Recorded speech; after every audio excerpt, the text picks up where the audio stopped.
Alrighty, welcome everyone to ThursdAI for December 4th. My name is Alex Volkov. I'm an AI evangelist with Weights and Biases. Welcome, welcome. This is the first show of December. The winter is here. And with me, I have Wolf from Raven Wolf, all the way from Germany. Wolfram, do you have snow? Snow, we had some, but not now. Beautiful snowy landscape here all over Colorado. Finally snowed, and it's December, believe it or not. So this is our first show in December. Hopefully I'm coming through okay, and we want to welcome a bunch of folks across everywhere where we're streaming live: YouTube, Twitter, even Instagram. So if you prefer to get your live feeds from Instagram, or if you're watching us on Instagram, welcome. My name is Alex Volkov. As I said, this is Wolf from Raven Wolf, and we're the co-hosts of ThursdAI, a weekly show about AI. And with us, we're going to have a bunch of other folks today to discuss this. Wolf, would you say a fairly busy week? I would say a fairly busy week. Yeah, you mentioned snow, but it's heating up, isn't it, to the end of the year? A lot of stuff being released, so it's quite a hot time for AI, I would say. While the snow is coming to Denver, it's definitely the AI is heating up. And I actually wanted to chat just a little bit before, just while we kind of get the audience in, and before we officially start the show, is I wonder if OpenAI will do the 12 days of Christmas again.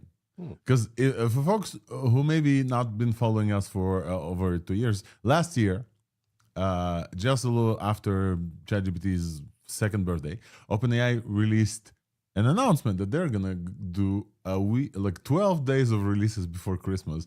Every one of them with a live stream, and they started on a Thursday, so like we did like a live show during them, and then we basically did it with them.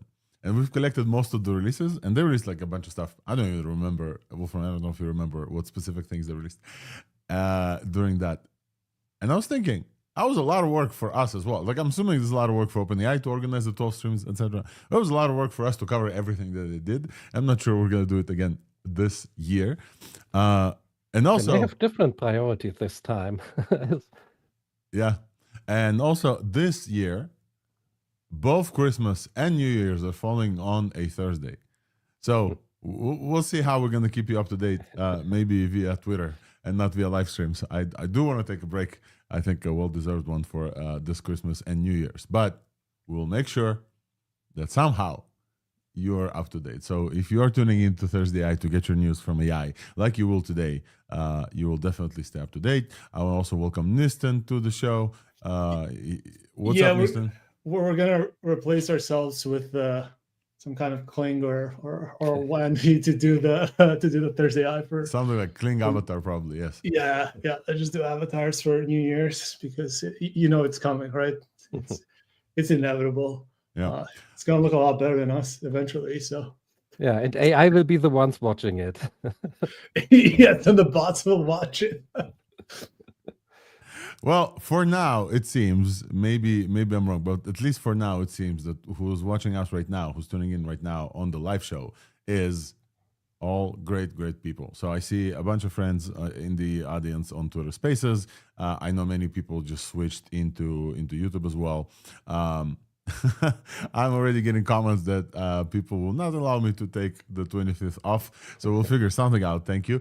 But if you're watching us on the live show, how about you just comment out? I don't know if we usually ask the same question. What is the most favorite AI release of the week that you had on your calendars? But I can ask another question as well. Do you have snow?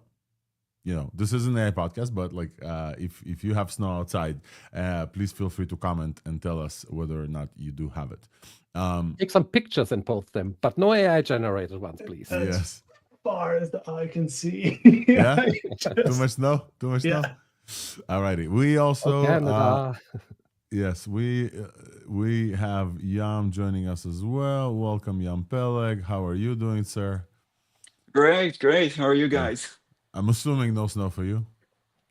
No snow for me. No. That's a fair assumption. Alrighty. Yeah. Okay, so how about we start with, well, it was a busy week, and folks, we're gonna show you a bunch of Oops, give me 1 second, please. And hopefully the Twitter Space folks can hear me. We're gonna show you a bunch of the releases that we had here very soon on the TLDR section. But for now, how about we start ourselves with what has been the top AI release for you this week? We'll start with maybe Wolfram. Okay, it's easy for me because Europe. Nice to see Mistral back in the game and Apache license. So base models available, multimodal. Yeah, we will talk about it later, but thumbs up. Great that they are back. So Mistral 3. Yeah. Yes. How about Yam? You go first. What is the top AI that stands out to you for this week? Top AI release from this week? I would like to point out something from last week. Wait, yeah, I'm sorry. You would like to veto? We lost you for a second. Man. Yeah, I would like to veto this week and last week as well. Opus, after a week of use, man. Oh, you know I got a lot to say. You know what? I will join you. I was also about to say Opus. Opus blew my mind this week, absolutely. Opus 4.5, Cloud Opus 4.5 was released, what, a day before our live stream last time, or on actual day? And then we didn't actually have time to play with it, but we did since. And you know that meme with the Indian dude that like crossed out his friend with the green check mark, and it's like, that one is my new best friend. So this is me now with Gemini, even though I'm wearing this beautiful swag from the Gemini team, folks. Thank you so much to the DeepMind team for the swag. Even though Opus was fixing my Gemini 3 bugs this week, and I was like, wow. Wow. So yes, we will consider this. Yeah, this is... Your entry is accepted. Nissan, how about you? Mine is strange. It's the AWQ quantization by Cyan Kiwi on Hugging Face. So it's CYANKIWI of the Prime Intellect 3 model. This one, I think it's like the fastest and most intelligent thing that you can run on one GPU. So the 4-bit AW quant a couple of days ago. And so yeah, you can just fire up any 80 gig GPU and you run it. And it's just, even on older A100s, it does 85 tokens per second. So I just started using it for random stuff. And I found out that I could just use it. So for me, this is like the best, most practical tool right now that I can just like fire up on any machine you can find for like less than $1 often. Mister, we can always rely on you to bring something out of the left field completely. I haven't even heard about this, which is great. Let's see. The Prime Intellect 3 model, yeah. Prime Intellect 3, yeah. We chatted with and sorry, you can just plug it into Cloud Code and like it'll just keep going. Oh, which is, yeah, anyway, so it's pretty interesting for at-home stuff.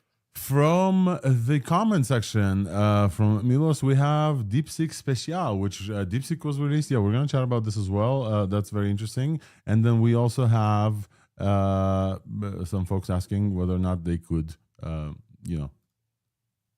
they could get a DeepSeek Special working in a coding setting.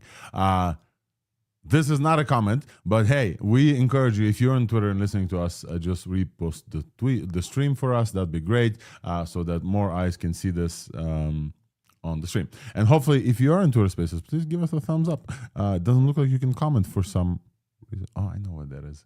Okay, I will have to cut this out of the podcast, but I'll just say, getting Twitter Spaces to work together with our live streams on YouTube is a pain in the butt, folks. So those of you who are listening on Twitter stream, I love you, and this is a gift from me to you. I know I've been complaining, but for some reason, when you turn it on from desktop, there's no comments. So you cannot comment on the Twitter stream. Lovely. Lovely. Alrighty.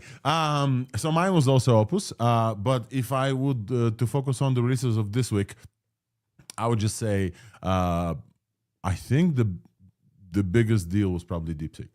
I think the one that made more headlines is probably Mistral and the most debate. So we're going to chat about this. Yep. All right, folks. I think it's time for us to start, and we'll run with the TLDR, which we have started to improve, and now the TLDR is all going to be, it's going to be all visual. So let's do this. Let's start with the TLDR.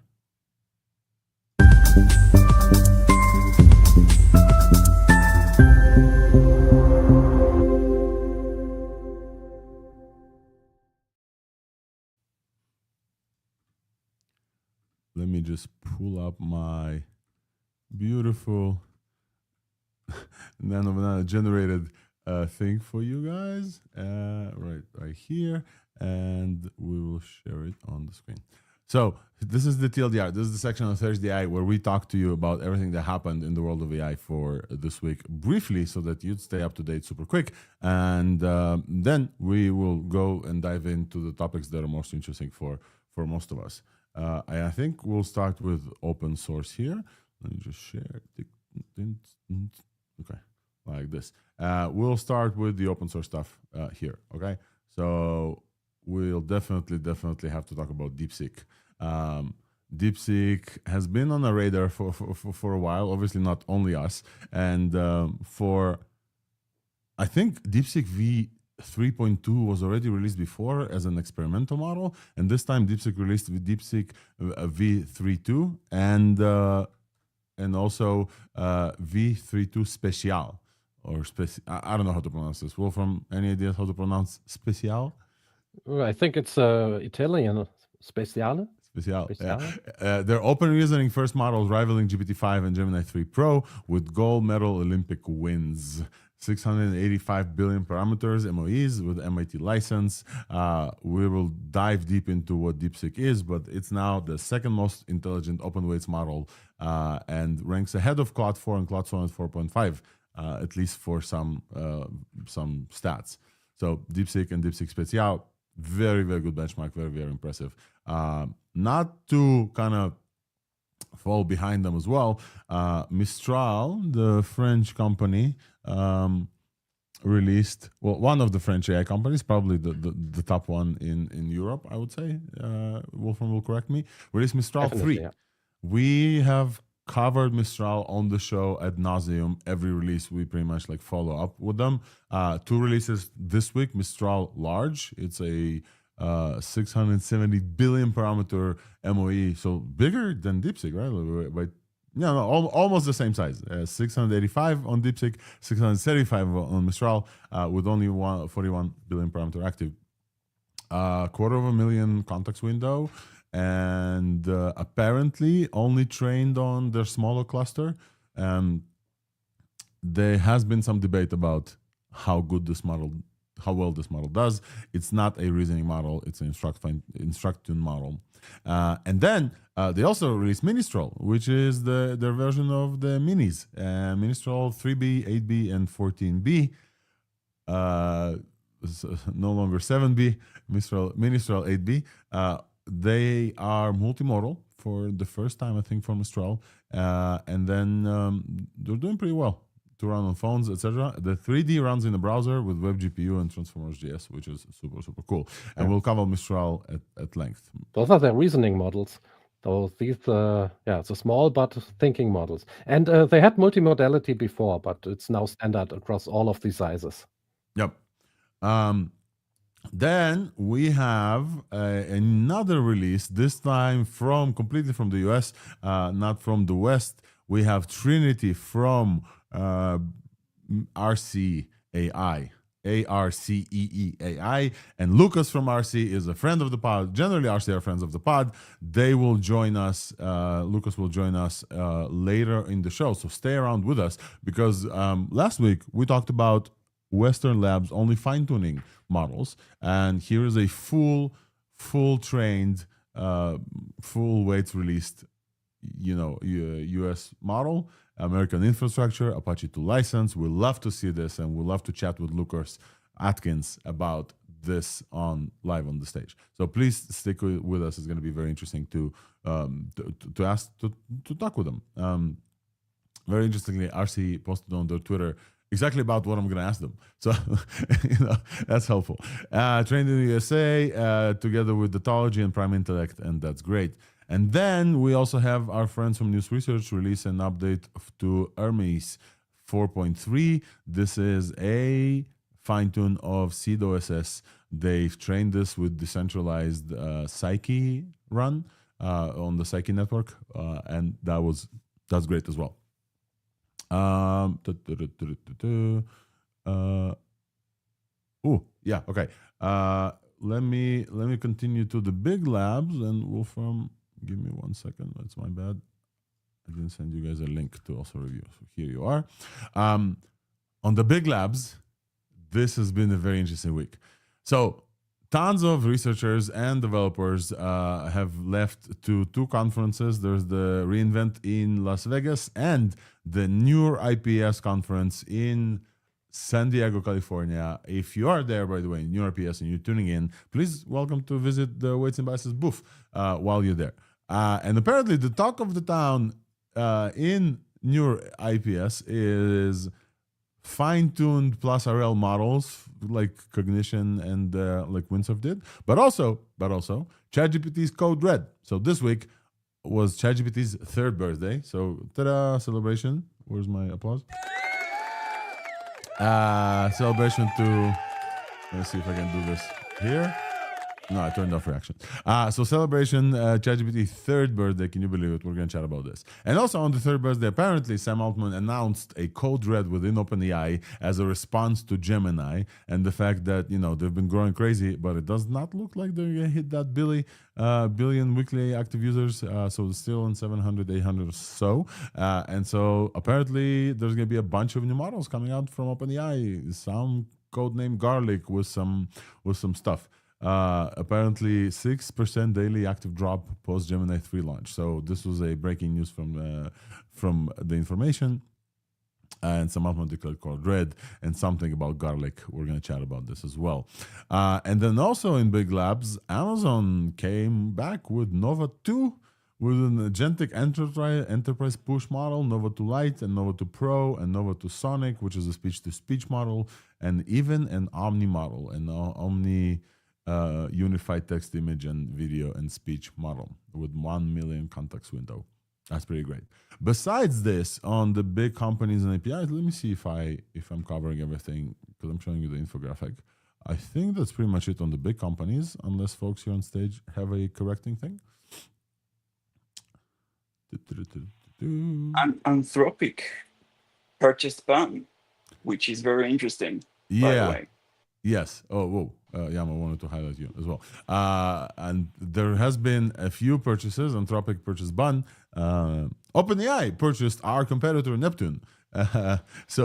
And then Neptune is shutting off. So if you use Neptune, please, reach out to me. I'll show you exactly how to port out your experiences to a company that will not stop serving you once a big company buys them. But yes, there's been a few big company purchases in the area. Bun is a very specific one for the folks who are not front-end developers. Bun is a JavaScript runtime. And Anthropic buying them is very interesting. And I saw a bunch of people commenting from like Tailwind and Vue.js, Evan Vue, and other people like, hey, buy us as well. It's really funny. Alrighty, back to the TLDR super quick. We also have, this week has been absolutely mind-blowing for video generations. We finally know what Whisper Thunder is. Whisper Thunder was Runway's Gen 4.5, which I wasn't able to play with, but supposedly was released. We told you Whisper Thunder is this code name of a video model that supposedly is better than VO3 and beats it on the ELO scores on artificial analysis. And beats Sora 2 Pro and Kling with superior physics and multi-step prompts, etc. And APIs coming soon, but it doesn't have native audio yet. And then Kling is on a roll this week, folks. Kling, I forget the exact Chinese lab that runs Kling. I think it's just Kling, but maybe you guys can look it up super quick. They are releasing a new release every week, including one today. So there's been 4 overall, but Kling Video 2.6 is the main one. It's a native audio generation in a video generation. So I think the first one out of the Chinese labs. It's not open source, but it is 1080p up to 10 seconds with native audio and synced lips and multi-character dialogue. It's pretty cool, and it's cheaper than the previous Kling. ByteDance also followed up and released a update to their Seedream image generation with multi references and multilingual text. And Wolfram is saying Kling is Kaishu Technologies Lab. Yep. So not like a huge, probably a big company in China, but like not like Alibaba or Tencent on one of those.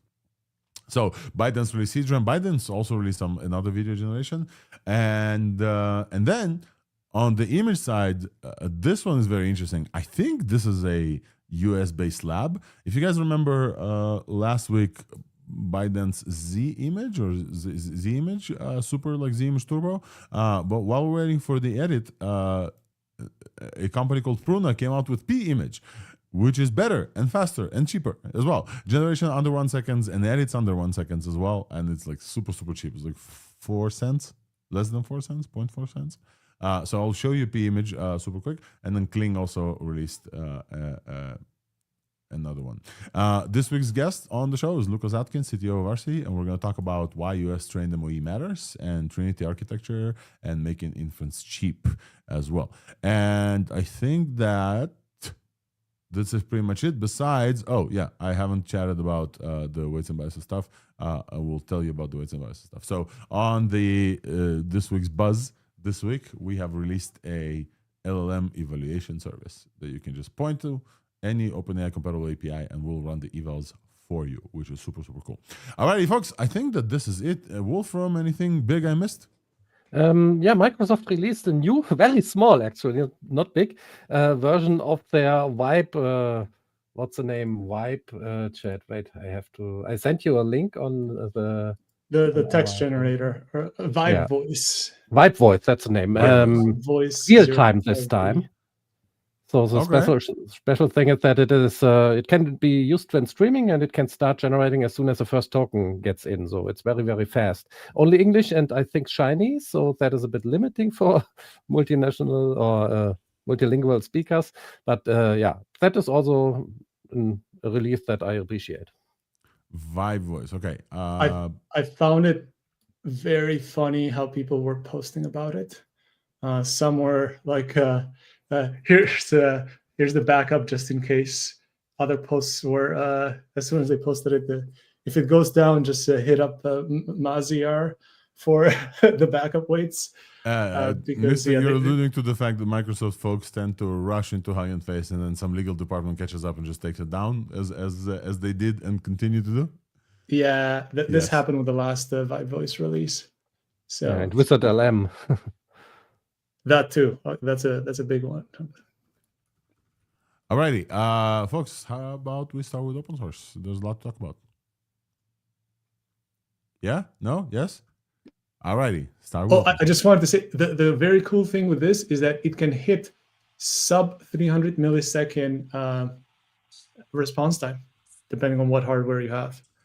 So that is actually it'll be very fast to respond on local hardware. Yep. So there's that. Yeah. Right. Let's do open source.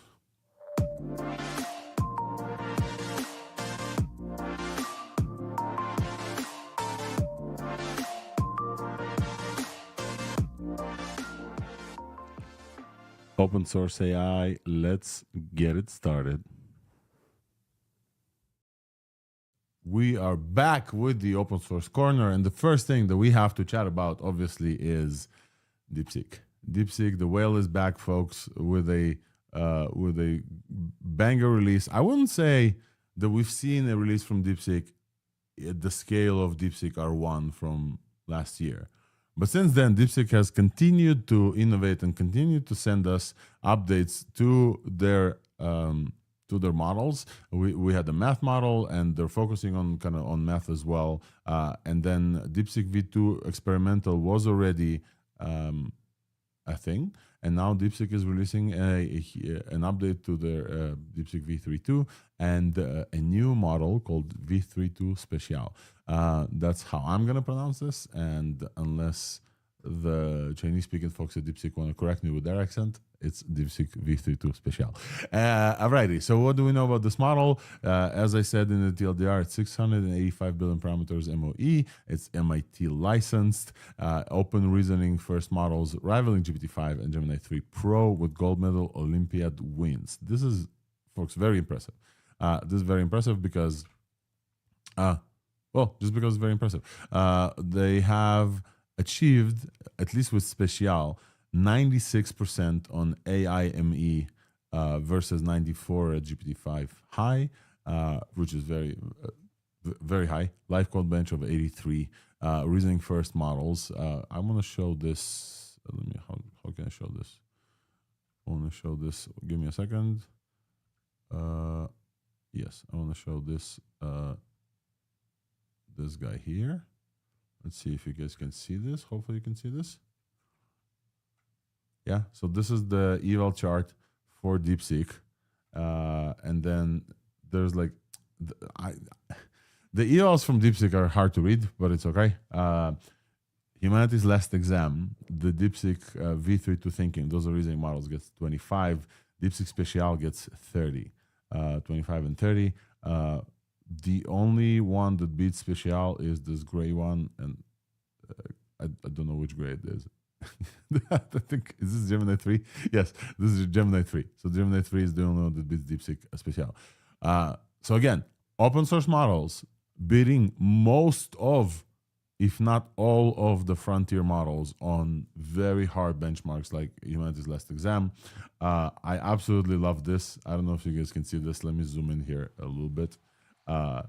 They get such a high score on HMMT. Yeah, I really think it's worth mentioning the price that you get this performance for. It's not just the performance, you get it for a much reduced price. Yeah, we'll get to the It price. frames everything differently. Highlight the fact that they broke the graph. They get such a high score on the HMMT 2025. The score is outside of the graph. This is how you DeepSeek, basically. That's what I wanted to highlight. Yeah, the price is absolutely insane. I just want to highlight a few more evals here.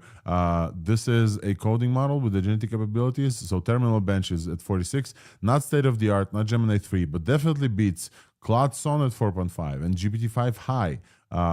This is maybe why OpenAI is in code red, folks. Look at GPT-5 High is basically the lowest on this chart, almost on everything. And terminal bench of 46 for DeepSeek, Tau bench of 80 for DeepSeek. We had LDJ previously tell us about Tau bench, and then tool calling as well is very high. So very impressive model for the regular one, and then the Special one is even higher. The DeepSeek Special looks like it's only the reasoning. I don't know, Wolfram, if you notice this, but like DeepSeek Special's evals are only on the left, kind of. There's no agentic capabilities for Special. I think it's because it reasons for so long that it's not worth to even test this on them. Right? It's very specialized. That's the Special in its name, yeah. Yeah. I don't know. It seemed to do very well on like Live Code Bench and SWE, but I haven't seen people use it agentically yet. I guess, yeah, there's just so much going on that people haven't tried it. Yeah, the official word is that it doesn't support tool calling, so you won't be using it as a plugin for another model. It doesn't support tool calling, really? Mm-hmm. Yeah, that's the official word. They have an eval here that says tool decathlon, and the benchmarks definitely terminal bench requires tool calling, if I'm not mistaken. That's what I heard. Or maybe it's just the inference runtimes that don't support it well yet. I don't know. We'll see. We need to keep an eye on it. I use it not as an agent, but I use it like tools for single call for every LLM, like wrapped as tools, and I just give them to the agent, so every agent can call each model. And so I just change the endpoint just to see what's going on. It seems, I don't know, vibes. It seems to be good, but it's very hard to tell. So I just want to highlight that I think that for the price, nothing beats it. So absolutely, this is the second model in open source. Let me show you the artificial analysis one. Yeah. Second By the way, model, I open got my source. information from the model card where it specifically states that please note that DeepSeek v3.2 Speciale variant is designed exclusively for deep reasoning tasks and does not support the tool calling functionality. If it does, then it's probably using some intelligence to do it, but it's not that it's been trained for this. So the Special one, but not the or both. Yeah. No, the Special one, just the Oh yeah, Special. So and the that's why, reasoning Wolfram. only. That's why. Look on this eval here. Special is the kind of the white blue, and this is on the Codeforces HLE. This is like just one shots.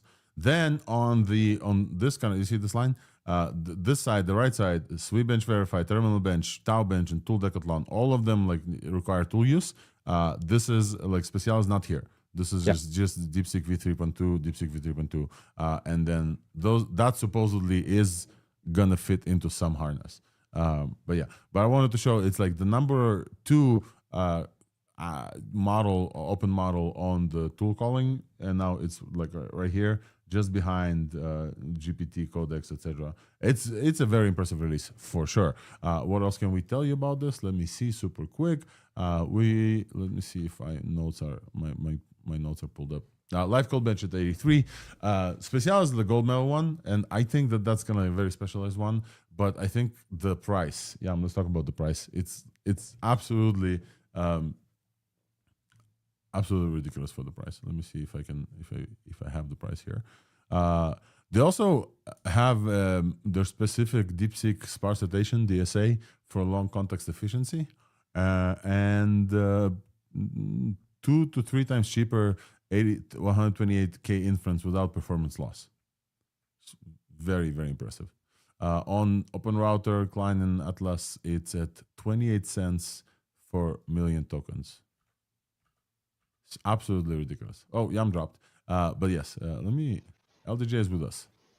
What's up, LDJ? Welcome to the stage. We're discussing DeepSeek and DeepSeek attention and the price, etc.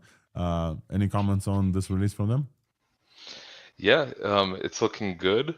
I like how they're transparent about not being quite as efficient with their reasoning tokens as Gemini 3, but it's also open source and it's really cheap. And especially their Special model, which it seems to, I guess, be more optimized for things like competition coding, competition math, things like that. But overall, really interesting, great release. Yeah, I think the price is insane.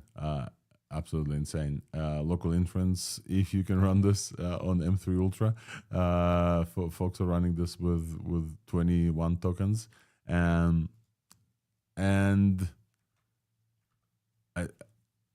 I think that since R1 was released, folks have been waiting for something like that from DeepSeek, and nothing like that came, right? And I think it's very interesting, but DeepSeek has continued to innovate like consistently, quietly, without fanfare, without like one drop, whatever, with no, now dropping the market. It's very interesting. So shout out to DeepSeek. The well is back. Let's move on to Mistral. I think that this is the next thing that we absolutely have to talk about. Mistral released Mistral 3. It's a series of models, Mistral 3 large and Ministral with 3 versions. Let's pull this up for us. So Mistral from France, company that we remember got one of the highest seed rounds when they just started. And we followed their legendary releases, including Mistral 7B. We still remember this. And there's a lot of conversations about this release from Mistral. We have to hand it to them. All open source, all Apache 2. The full suite of releases from Mistral is Apache 2. They're taking a page out of the Chinese playbook, and we love it. So when you release an Apache 2, we applaud you. This is great. So while we wait for applause to finish, I will also say that there is a conversation about whether or not Mistral released or should have released this size and this performance. On the large one, I think there was a confusing screenshot somewhere that, it's like very non-competitive on performance, and that screenshot was confusing because this is a non-reasoner. the Mistral Large is a non-reasoning model. It just instruct, fine-tune. If you guys remember, such a thing was very common a year ago before reasoning models came about. 675 billion parameter. So this is, Wolfram, correct me if I'm wrong, the largest ever Mistral that was ever released. 675 billion parameter with 41 billion active. So it's a mixture of experts model.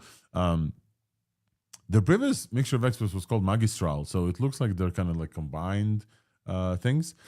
With 250,000 256 context window, it's trained on only 3,000 H200 GPUs. It looks like their biggest cluster is coming online soon. They are 6 on LMC's Arena on open models, and supposedly number 1 open coding benchmark. But I need to check out. Yeah, on LM Arena, I'm looking at it now. They are just behind Grok 4.1 and GPT 5.1 High on coding. They are actually the best. So on that particular ranking, they are the best open source coding model right now. But again, I haven't tried it agentically, so I don't know how it will perform.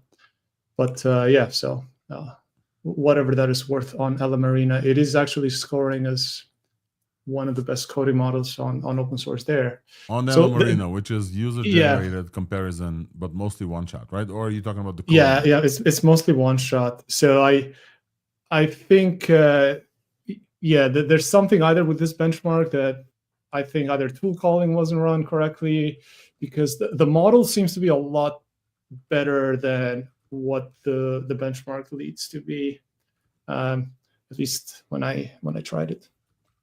So, yeah, I think people jumped a little bit too early on just like one image on the conclusion, and by people I mean Theo.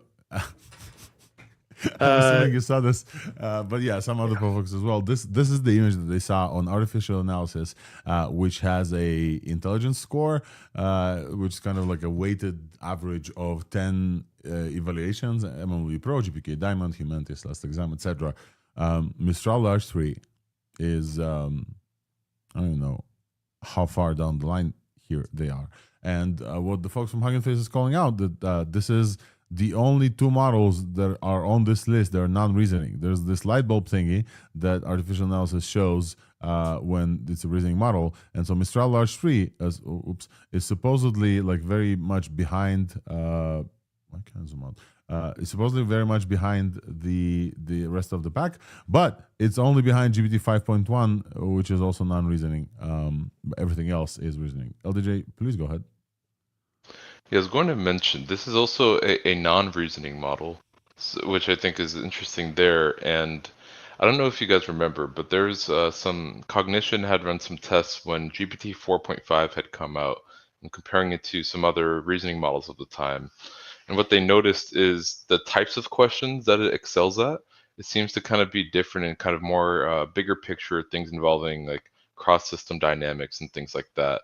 Whereas reasoning models seem to perform better in different sets of questions, but you might see similar percentages in the benchmark scores, but kind of solving completely different types of questions to get to that score. And we might see something here too, whereas Niston was saying, the feel of the model being very different and excelling in a lot of ways that aren't really reflected in the benchmarks. Yeah, I'm with it. But also, I remember a few conversations about Mistral kind of like distilling from some other places. I'm not sure. Okay, so this is Mistral Large 3. This is, I think we have to celebrate the fact that Mistral is back to the open source roots. Like, this is 100%. Listen, go ahead. Look, I want to say that as a DeepSeek fine-tune, and they did some architectural changes because it added vision and it has all of Mistral's data set and styling in there. This is really, really good. We don't really have any other DeepSeek like very large MOEs that also have vision added. I want to correct you though. We don't know if it's a DeepSeek fine-tune. This is like rumors. No. It looks. I looked at the architecture. It's the large one. That's a DeepSeek fine-tune. Maybe they use the same architecture to build it. I think there's some architectural stuff, but Mistral is claiming to release like fully trained models, and it's only rumored that it's a like fine-tuned from DeepSeek because like a very similar architecture. But Mistral is definitely not claiming, hey, we fine-tuned the top DeepSeek with us. The claim to fame is, hey, we're not a Chinese fully, okay. If they built it with the same architecture, because I did notice something that it was 41B, whereas the DeepSeek one is like 20-ish, 28B. So something was there. But again, if you use, that is an excellent architecture that works and was Apache 2 license. So there's literally nothing wrong at all with that if they trained it from scratch. But again, I'll post some other benchmarks because yeah, people are jumping to conclusions very fast on these things, and even though technically, I guess we qualify as influencers now too, at least we try to get it right. Yes, and they gave us the base you. model. Yeah, they gave us the base model of the big one as well, so you can fine tune it yourself, and yeah. So folks in the comments, feel free to drop us comments about the Mistral 3 large. Yam, if you want to comment on this. I just want to say, I'm not sure that I had connection problems, so I don't know if you mentioned this.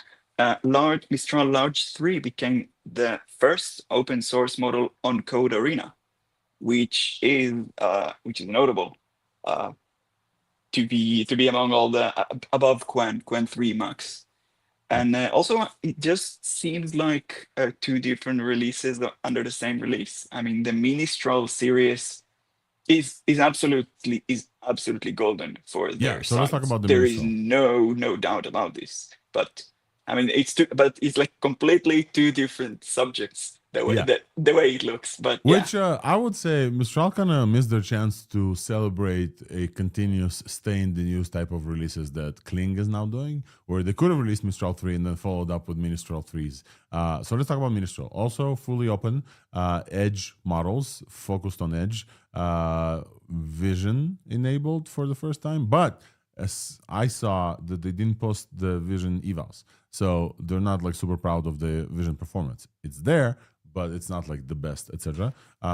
But it is a series of small models, Mistral 3B, 8B, and 14B, great for fine-tuning and running some stuff. I know a lot of people are very excited about those. Jan, what gets you going about these? What is interesting about the small ones?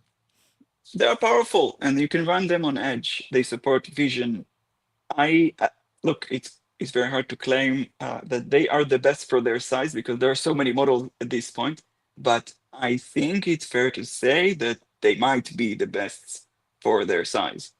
They are, without a doubt, extremely powerful models for their size, to the point where I'm not sure that most people realize how significant that is, because you think, you feel, and like you have this feeling that a small model is probably just not smart enough for most of the things, but for many day-to-day use cases, think what exactly do you do with models? Not the hardest thing that you do. Everyone has their own hardest task, but what was like the 80% of the things that you do, you just need, I don't know, on the spot, like pull out your phone and correct the grammar right formally or something.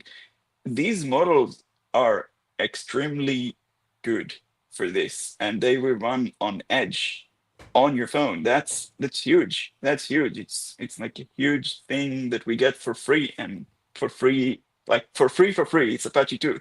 Yes. And yeah, it's absolutely. And I just want to say that it's very hard to compare. It's very easy to compare Mistral to OpenAI, to Google, to Anthropic, but the real comparison here, in my opinion, should be to Qwen and DeepSeek, to the open source guys. Yeah, if you spend a lot on a model, it's gonna be a very good model. But at the end of the day, if you also release it open source, so let's compare it to the open source guys. And yeah, I mean, it's great to see that Mistral is back, or never left, you can say. They're still with us, yes. So I think there were some comments from other folks, but I wanted to just like call out specifically that you said for free because they're Apache 2, but also the smaller one runs completely in the browser with WebGPU, which is insane that we're getting like this level of models. And I have a comparison here for folks who are just listening. The Mistral 3 14B compared to Qwen 3 14B, and the Mistral 1 beats Qwen on AIME on math competition, gets very on GPK Diamond as well, and Live Code Bench. So these do look like the top small models at this point as well. Congrats to Mistral. And also the 3B here is compared to Qwen 3VL 8B. So like the 3 billion. Oh no, sorry, this is Mistral 3 8B. Yeah. So the 8B compared to 8B, 3B compared to 4B, and they're very comparative with Qwen, which is a great lab. As you guys know, we love Qwen here. We chatted with Qwen a bunch, and these models are standing on their own. So shout out to Mistral for the small releases. Wolfram, anything from you on the multilingual side as well? I think there's like some call outs on the European side. Would love to hear how proud of you of your European counterparts, despite the fact that they're French. So I have good news that it is excellent in multilinguality, of course. So even in German, it works very, very well. So I'm happy about that. Something I noticed, however, is that they had some repetition issues in the older models, and I saw these in the new one as well, which is a bit of a disappointment, of course. Ooh. So, of course, that can be an inference factor, but I tried it with different temperature, different repetition penalty, and yeah, it's still the same as it used to be. But as far as I know, it's also the version numbers are pretty mixed up in a way. We had the small 3.2, and now we have the large 3, which is newer than the small 3.2. But it's actually, or at least the others, the small Mistrals are obliterated versions of the old small version, where they took that model, removed parts, and fine-tuned it further. I read somewhere they're pruned as well. And pruning is a technique we talked about here on the show. All right, folks, in the sake of time, just moving on. Mistral, shout out to Mistral. Great releases generally, despite the kind of the semi-cold shoulder that some folks came back with. We're going to chat with the ThursdAI about Trinity, but RC released a Trinity open weight US trained MOE family with mini, nano, and the large ones coming soon. We're going to chat with RC. And the last thing that I wanted to highlight here on the show is a shout out to news research about the Hermes 4.3 release. This is a fully decentralized training based on their Psyche network. You can usually follow this. Decentralized, we chatted with news research about decentralized training. Basically, a bunch of GPUs from all around the world all getting together to train these models. This is a difficult task. They had to build their own optimizer for this together with Kingwa. And I think they released a paper on this. So this is the first fully trained big model MOE on Psyche network, 520K context window, and I don't think that one beats any other things. I haven't seen from news research kind of like hey, we fine tune a base model better than anybody else for a while now, but now with Mistral maybe they can. Well, it's better on the refusal benchmark. Yeah, that's true. Righty, so I think we're moving on to so RC Trinity is something that we'll definitely cover later, folks. I think it's time to move on to bigger labs because we also have a chat with Lucas coming up, and there's a bunch of video models to cover, a bunch of image models to cover, and also this week's was from Weights and Biases in a few minutes. So let's talk about OpenAI Code Red. Have you guys heard about this? Sam Altman announcing information leaked that Sam Altman announced Code Red across the company with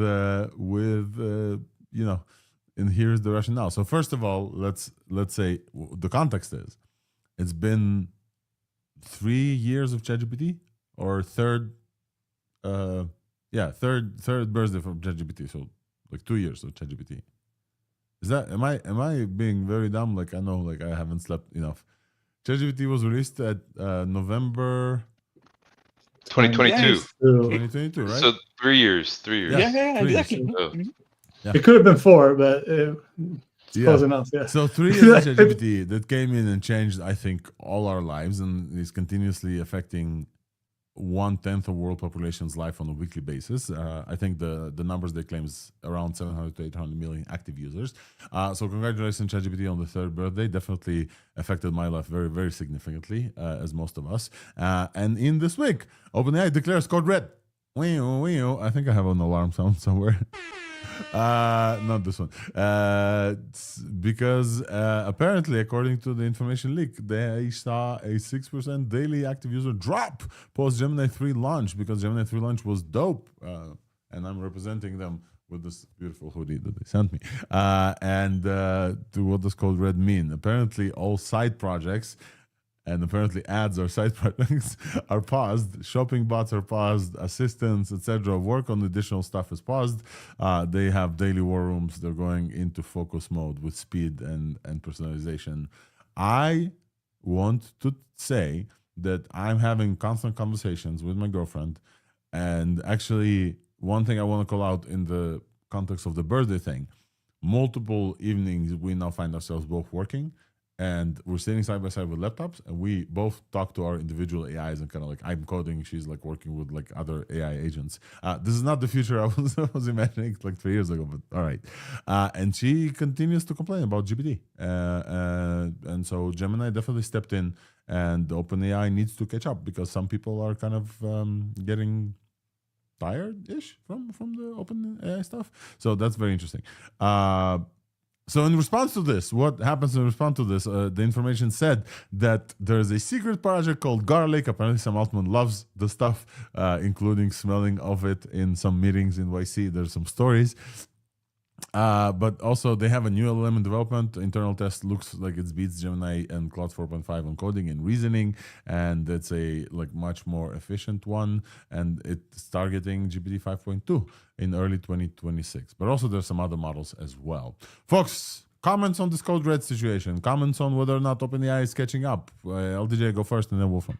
Yeah, I know we're usually not in the business of rumors and stuff, but since we're on this point, I think it's maybe worth noting the same journalists also reported that allegedly OpenAI is planning to release a Gemini 3 competitor next week.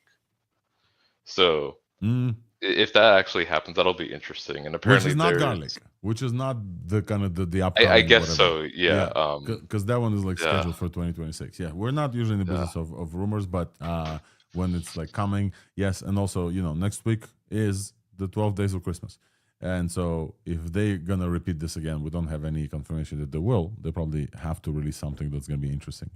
But it's very interesting that folks are kind of like giving up on ChatGPT. But also not surprising. There's so many good choices. Opus, motherfucking Opus. It's so good. It's so good. Folks, Opus is my new prompt writer. I will just say, all of the infographics that you guys see here, I am not even trying to write these prompts. Like, this is insane. Look at this. The amount of information for Nano Banana is written out in the prompt like directly, and this is distilled by another LLM. I'm not even trying to like tell it, hey, put garlic here, put this like alarm here. No. And I tried them with ChatGPT, and they weren't that good. And Opus is an incredible prompt writer. So obviously there's choices for folks, and obviously OpenAI needs to catch up. So I understand the code red. Wolfram, you had a comment as well. Yeah, I think there are two groups. There are the technical people like us, and we know Opus, and we use Opus. For me, it's my second favorite model right behind Gemini, and it's very, very close. But remember when GPT 5.1 came out, I was a bit disappointed with it. Yeah, and you were. I still am. I still use ChatGPT on a daily basis, I think, but I'm using Gemini much more, and Opus even more. And that is the technical part, but I'm seeing the same in the non-technical part. My wife, my mother, they are all using Gemini now, and they don't even know what Opus is, because Gemini, you get it with your phone. My mother got a Pixel phone; she has it on it as this. She uses it all the time. Then you have Nana Banana, which also got a lot of people excited, and they found out how to use it. Incredible, just incredible. Yeah, so go ahead. So they have that as well, and it's just everywhere. You have Google search where you get a lot of Gemini use. I think a lot of people are using Gemini without knowing it's Gemini, and it's free. Even my little child, 8 years old, is using the. I probably shouldn't say it, but they are using the Gemini Google AI Studio. Yeah, the Google AI Studio where you can create games. He's creating games that way, and it's free. You just need a Google account. So in the end, it is the best intelligence you can have for free for a lot of people, while for OpenAI you have to sign up, and they have the name, they have the first mover advantage, but the difference in the model is so small that most people are just going for where they can get it cheaper and where they can get it easier. I think even a better model wouldn't change this.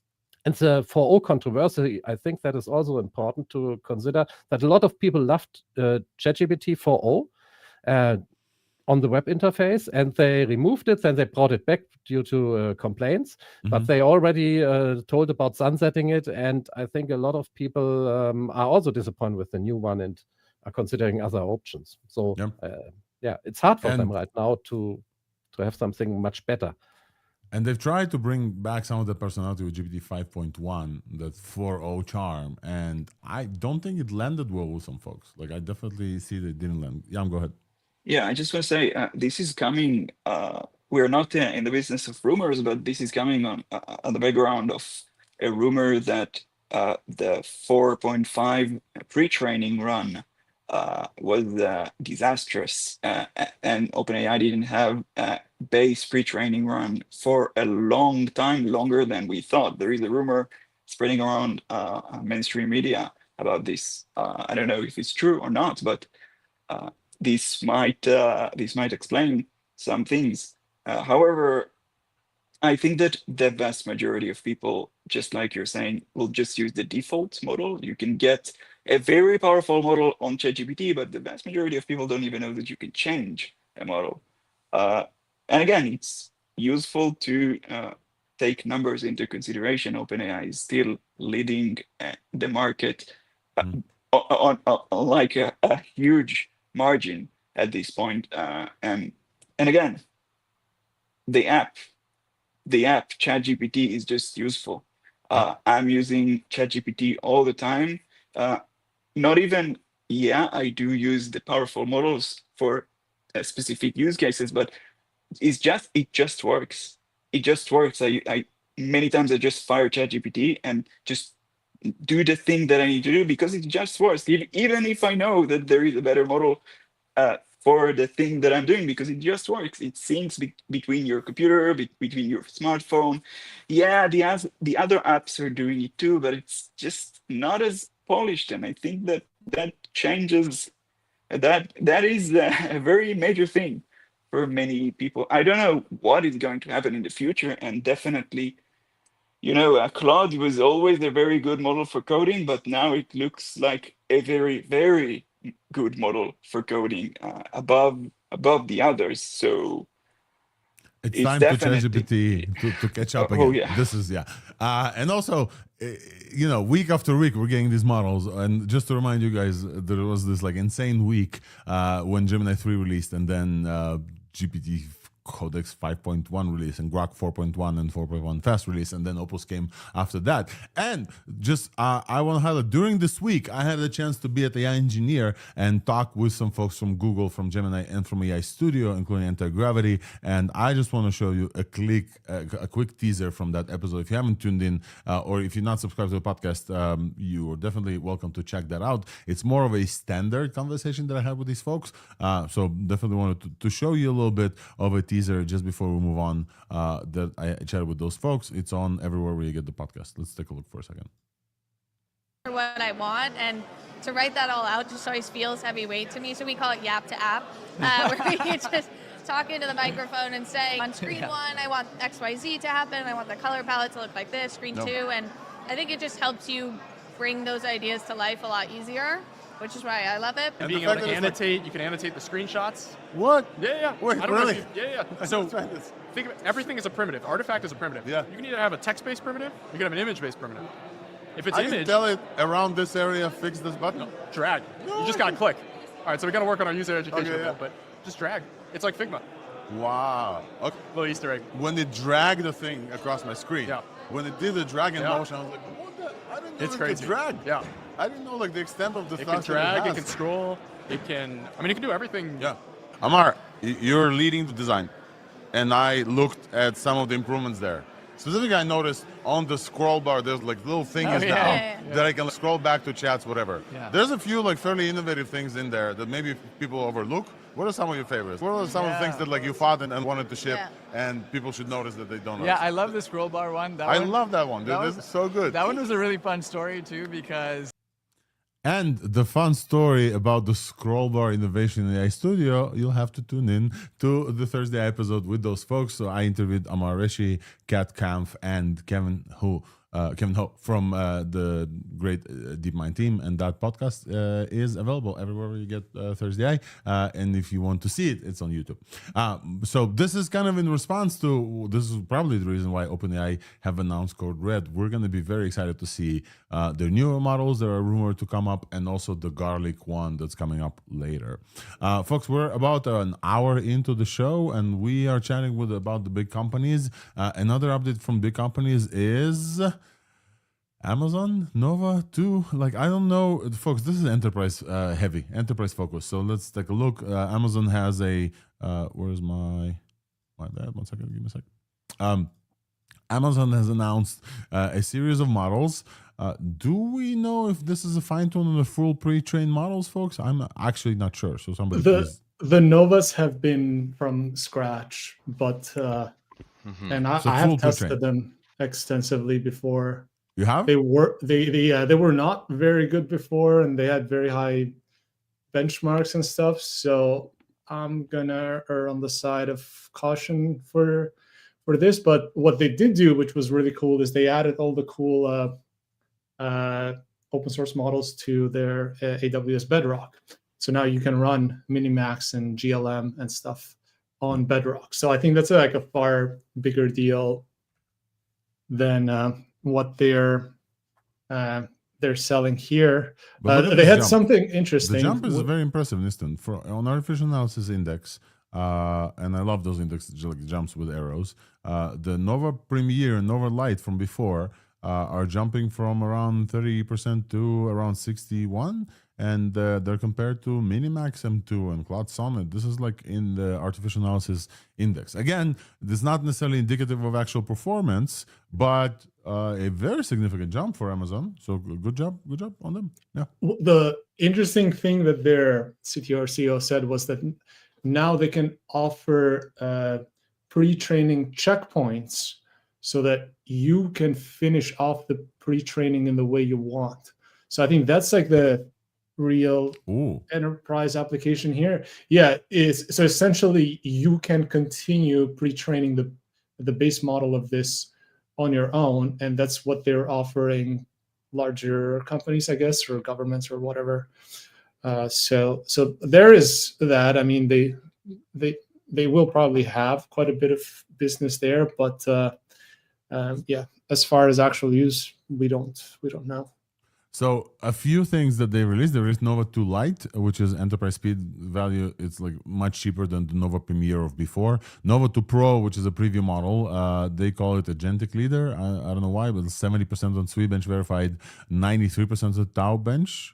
Very impressive, 93% on Tau Bench. Wow. And the pricing is $1 million for the Nova Pro, 1 million tokens for $1.25. Very, very impressive. And the jump in 30 points in artificial analysis index is also impressive as well. And Nova 2 Omni is a new preview of their model with multimodal power. So unified multimodal text, image, and video, and speech in, text and image out. 1 million token in context window, and you can upload up to 90 minutes of video. And that one gets 61% on MMMU Pro and 58% on OCR Bench. I think this is a very interesting release from the folks at Amazon, right? Like I'm very very impressed. Usually I'm not as impressed, at least based on the benchmarks. Why am I switching on you guys? Sorry.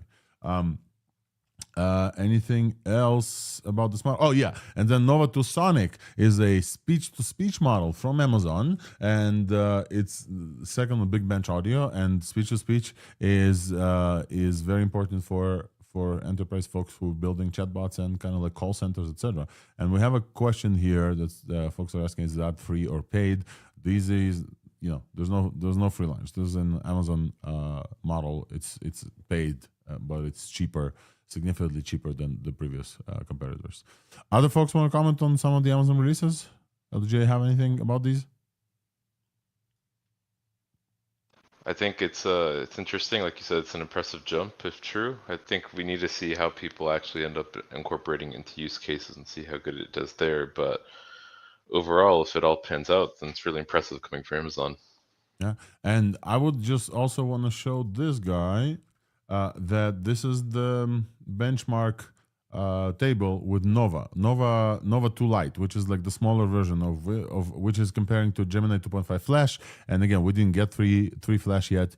Gemini 5 Mini and Haiku 4.5, and they are beating some of these models with the smaller model, some of the smaller models on a few benchmarks like AI Me and Multi-Challenge. I'm looking at multimodal reception is very impressive as well. Taubench Telecom and Retail Verified. So it looks like Amazon like focusing on Taubench specifically. And LJ, as you reminded us before, Taubench is specifically kind of like real world tasks that enterprises would like to continue to build. I think shout out to Amazon, basically, folks. I think it's time for this week's box super quick before I interview with Lucas from RC, and we have to talk about a bunch of video stuff as well. But as a reminder, this show is sponsored solely by Weights and Biases from CoreWeave, and they are a great partner in building the show, obviously, and. Well, actually, they're not only a sponsor, I also work for them.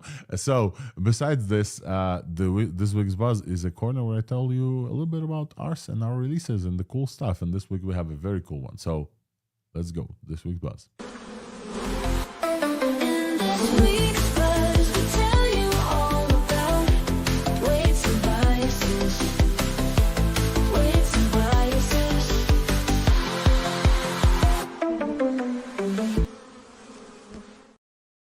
Welcome to this week's Bugs, folks, a corner of ThursdAI where I talk about a little bit of an update from Weights and Biases. And this week I have to show you this cool thing that we just launched.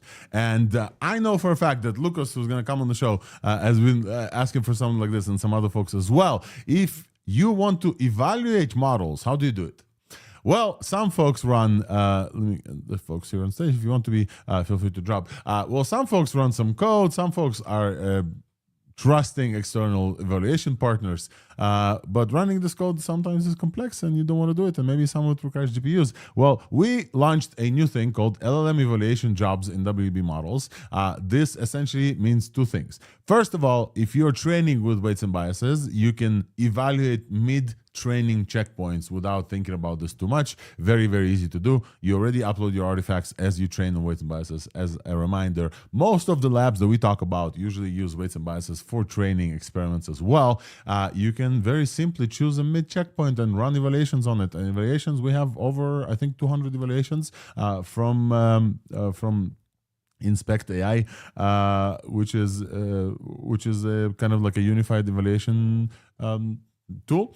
And I want to show you super quick how this looks. And the second one is, if you have an LLM that is exposed on OpenAI available API, so that would be any model on OpenRouter, this would be any Chinese model that gets released, all of them support OpenAI compatible spec, you can just tell us the base URL and run this experiment. I want to show you super quick how easy this is, but this is only a preview, so please let us know whether or not this works for you. We would love to hear more because I think that's very important to make sure that evaluations are just easier and easier. So here's an example. Let me see if I can pull this up here.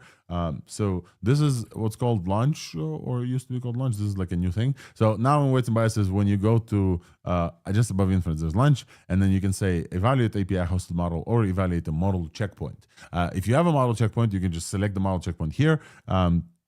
From different projects, but if you have an API hosted model, any model, like anything that hosted with OpenAI, all you need to do is come in here. Well, you have to select the project, but that's fine. And then you have to tell us the base URL, which is an OpenAI compatible base URL. If you go to OpenRouter, let me open the router super quick. If you go to OpenRouter, choose any model like Gemini 3 Preview, and then you go to quick start, this is this base URL that you need. Open router. Oh, they changed it. Okay. Here. This is the base URL you need. OpenRouter.ai API v1. If you go to WNB inference, you can also get it. This is the base URL. You choose the model name and you provide the API key, and that's it. And then you choose which evals you want to run. So if you want to run, let's say MMIU, MMLU Pro, and you can run a bunch of them together. You can run Doc VQA. If eval, like Humanity's Last Exam, all of these things. If you want to just run them, you just select. You need to pass the Hugging Face access token because some of them use Hugging Face, and then basically you run this eval. This is it. This is as easy as that. You need an API key and a base URL, and then you can run evaluations. And then what you get in response is this kind of like leaderboard type visual that we have on Weave. So all of the evaluations will also be tracked on Weave, obviously, and it will look kind of like this. And you can see that we've compared a bunch of like Microsoft Phi and Quen and Nexus and a bunch of other models. And you can see this beautiful evaluation dashboard. So this is a quick update from us. This is a preview feature. I'm super excited about this. Wolfram, I know I shared this with you as well. I love this. If you have any comments you want to share with us, feel free. Yeah, it should save a bunch of time for folks who are doing evals. Right. I think that this is it from this week's Buzz. Besides this, the last thing I will say that I posted about this on X super quick. Let me see if I can go find my X account. That our competitors are dropping like flies and they're getting purchased by bigger companies and they stopped their services. So let me see if I have this here. So first, this was Human Loop, which is a Weave competitor that was purchased by Anthropic and then closed its services. And if you use Human Loop, you're welcome to come to Weave. And now it is Neptune AI. So congratulations to Neptune AI for getting acquired by OpenAI. It was very, very impressive. Neptune has been used by a bunch of companies, and now Neptune is shutting down their services because all they're going to do is work for OpenAI. So if you're a Neptune customer, we have a super easy script for you to import Neptune stuff into Weights and Biases. Like it's really that easy. Just go in here, you click this guy, and then this is like, that's all you need to run. You load the exports, Neptune exporter load into 1B, and that's it. And I would like to call out that we were already acquired, and we're still here. And we're continuing to be here. We're dedicated to make sure that your experiments will not stop running. We're dedicated to your LLM use cases will not stop running. So you should choose a company that cares about you and your workflows even after they get acquired. That's all I'm saying. No shade here.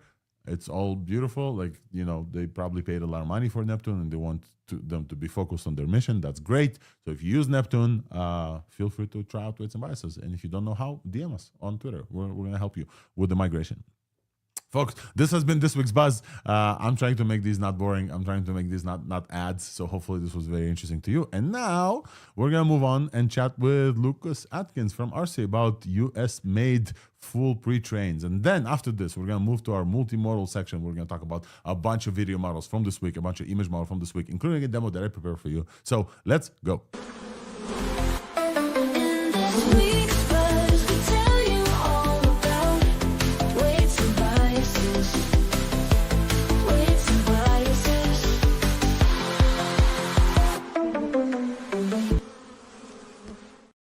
A funny thing that I got from LDJ a few weeks ago, that he just texted me, "Fuck you, Alex. I'm walking around my house like doing chores, and in my head is like, in this week's gonna we tell you all about." So this is the point of a jingle. This is why you create a jingle, so it gets stuck in people's heads. And with that, we want to welcome Lucas back to the show. Lucas, the CTO of RCAI. Welcome back, man. Great to see you. How are you doing? Are you in Europe? What's new in your life besides Trinity?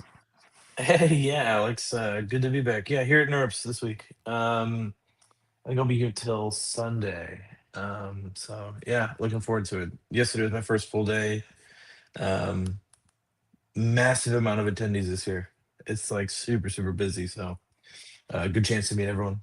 Yeah, so NeurIPS is absolutely insane, folks. If you are tuning in from NeurIPS or listening to this while you walk the halls and see the papers, etc., NeurIPS is very interesting. One of the talks of NeurIPS, as far as I am understanding, I'm not there this year, is bigger SaaS companies fine-tuning their own models on top of Chinese open source, which is kind of the rumor that will happen with a bunch of stuff. This is kind of the alpha that goes around the halls. And I actually want to talk to you about this because we chatted about a bunch about fine-tunes, and we haven't seen a lot of pre-trains from coming, like full models created all in-house, and you guys are one of the last ones to do it, definitely. So how about first let's announce Trinity. I would love to hear you tell us what Trinity is, what RC is, maybe as a reminder for folks, and let's celebrate Trinity for a bit and the license, and then we'll talk about why and how.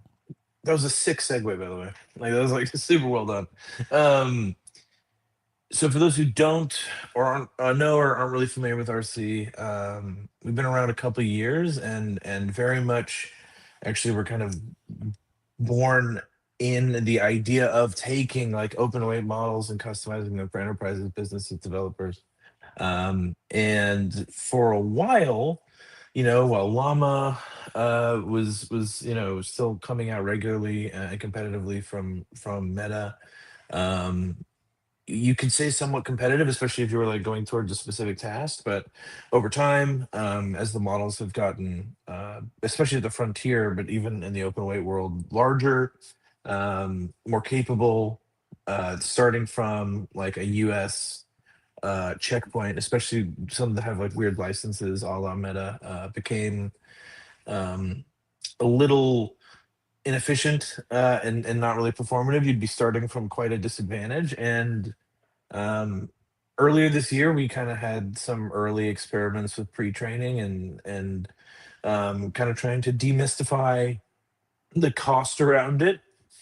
And then we trained a 4.5B, released that back in July, and then kind of the rest is history. We realized we could do this, and we wanted to kind of help bring back kind of like fully US-based pre-trained models, especially MOEs, right? Like as you see coming, almost exclusively out of, the Chinese lab. So Trinity is our family of models. That's kind of our first effort in that area. On Monday, we released 2 of them. So Mini, which is our 26B, 3B active, and then we did a preview of our like very tiny, very deep 6B, 1B active, which is like an alien species. That thing is like ridiculously hard to train, but like super, super fun to play with. And then we also announced that these were mostly in an effort to prepare ourselves infrastructure-wise, knowledge-wise, de-risking-wise for Trinity Large, which is training right now, which will be kind of our full leap to a frontier class model. That one will be 420 billion parameters, 13 active. So when it's is exciting. that coming? Do you have some alpha for us? You said January, right? Something around January? Oh, let me see. I think I missed. I can't hear you anymore. Oh, Lucas, hello. Hey, text. Hey. Looks like my folks can hear me. So while we wait for Lucas to come back, can you hear me now? Lucas, hello. Interesting. No? Yeah, I still can't hear you. Let me bring back. Yeah, looks like it's. There we go. My AirPods. Okay, cool. All right, we're back. And got Lucas. So when is the large coming for 120 billion parameters? Do you have a date for us or not yet? I don't have a specific date, but it'll be mid-January 2026. Right. And so you announced a few things. I'm going to run through them super quick for folks. So Trinity Mini is a 26 billion parameter MOE, and Trinity Nano Preview is 6 billion parameter MOE. And you said fully US trained. My question to you, the next question to you is, why does it matter where they come from? And would love to hear from you on this topic. For the vast majority of people, especially like individual developers and users, it doesn't. I think that the most important thing, right, is using the best model for your task, whether that comes from China, whether that comes from the United States, whether it's a closed model, open model. But there is a growing portion of companies, especially in the West, especially once you kind of get into the Fortune 500, Fortune 1000 range, where the AI teams want to use the best open model available to train or run without training, but for efficiency gains in-house. And the compliance teams and legal teams are starting to get very, very particular about where that model was trained, where that model is being downloaded from, if they're using an API, where that API is being hosted. And it's slowing down a lot of growth within enterprises. And so it is something that I think is only going to get worse, whether or not I agree with it. I don't. I think some of the politicizing around China versus American AI can be a little hyperbolic. Like, I mean, these labs in China are they're doing unbelievable things. We would not be able to do what we've done without the reports and models that they've released. And I have extreme gratitude and thanks for them. But it is something that I think is going to get worse, whether or not I agree with it. So we thought, we were in a kind of uniquely capable position to help solve for that. Yeah, and it's great to see you guys doing this. The follow-up question that I have for you, super quick, is you mentioned some diminishing returns hit on post-training on other people's checkpoints. Can you elaborate on this in the blog post that you posted? Yeah, I think it's. I was in another interview yesterday and that came up, and I think there's a little bit of nuance there. It comes down to a couple things, similar to my earlier statement, where like for individual developers or for like a very specific task, the ceiling on those diminishing returns will be rather high. What ends up happening though, when you get into dealing with medium-sized businesses or even enterprises, is you end up having this, at least we at RC did, kind of weird job or project timeline where, say, a deal was signed in January to help make a custom model for a specific task, or it was kind of initially talked about in January, and then it was scoped out, and then a deal was signed in March, because these deals take a very long time. And then once you start work in March, maybe it's not fully finished until May or June. And at that point, with how quickly this space is moving, you might be 2 generations behind what the frontier is at. So if the initial goal was to have something that was, capable of the frontier on this specific task, you are constantly kind of chasing what is available out there, which would require like new weights, or hoping that other open models came out in the meantime that you might be able to pivot kind of your training pipeline to. And it got into this weird space where we at RC especially were relying on other companies releasing capable open weight models. And with some of those contracts, having it be a Western company was like a requirement in the contract. And I didn't like the idea of the foundation of our business being reliant on another company releasing models. I think if we're going to do well, I would like that to be because we've done well throughout the entire stack. And if we're going to fail, I'd rather it be something that I can then do a post-mortem on and not have happen again, instead of just kind of hoping that it gets better. Lucas, you also mentioned MOEs specifically, and after AFM 4.5b, which is proof of life, you had like MOEs is hard. Listen, like tell us about like MOEs, why specifically they're hard to train, and what took to train good ones. It is a weird misconception that MOEs are now they can be and often are cheaper than training a dense model, especially at like that size, but they're definitely not easier. And I think that they're extremely inference efficient. So one of the reasons you train an MOE is because you can get a tremendous amount of performance per dollar at inference time compared to a dense model of the same size. Mm-hmm. And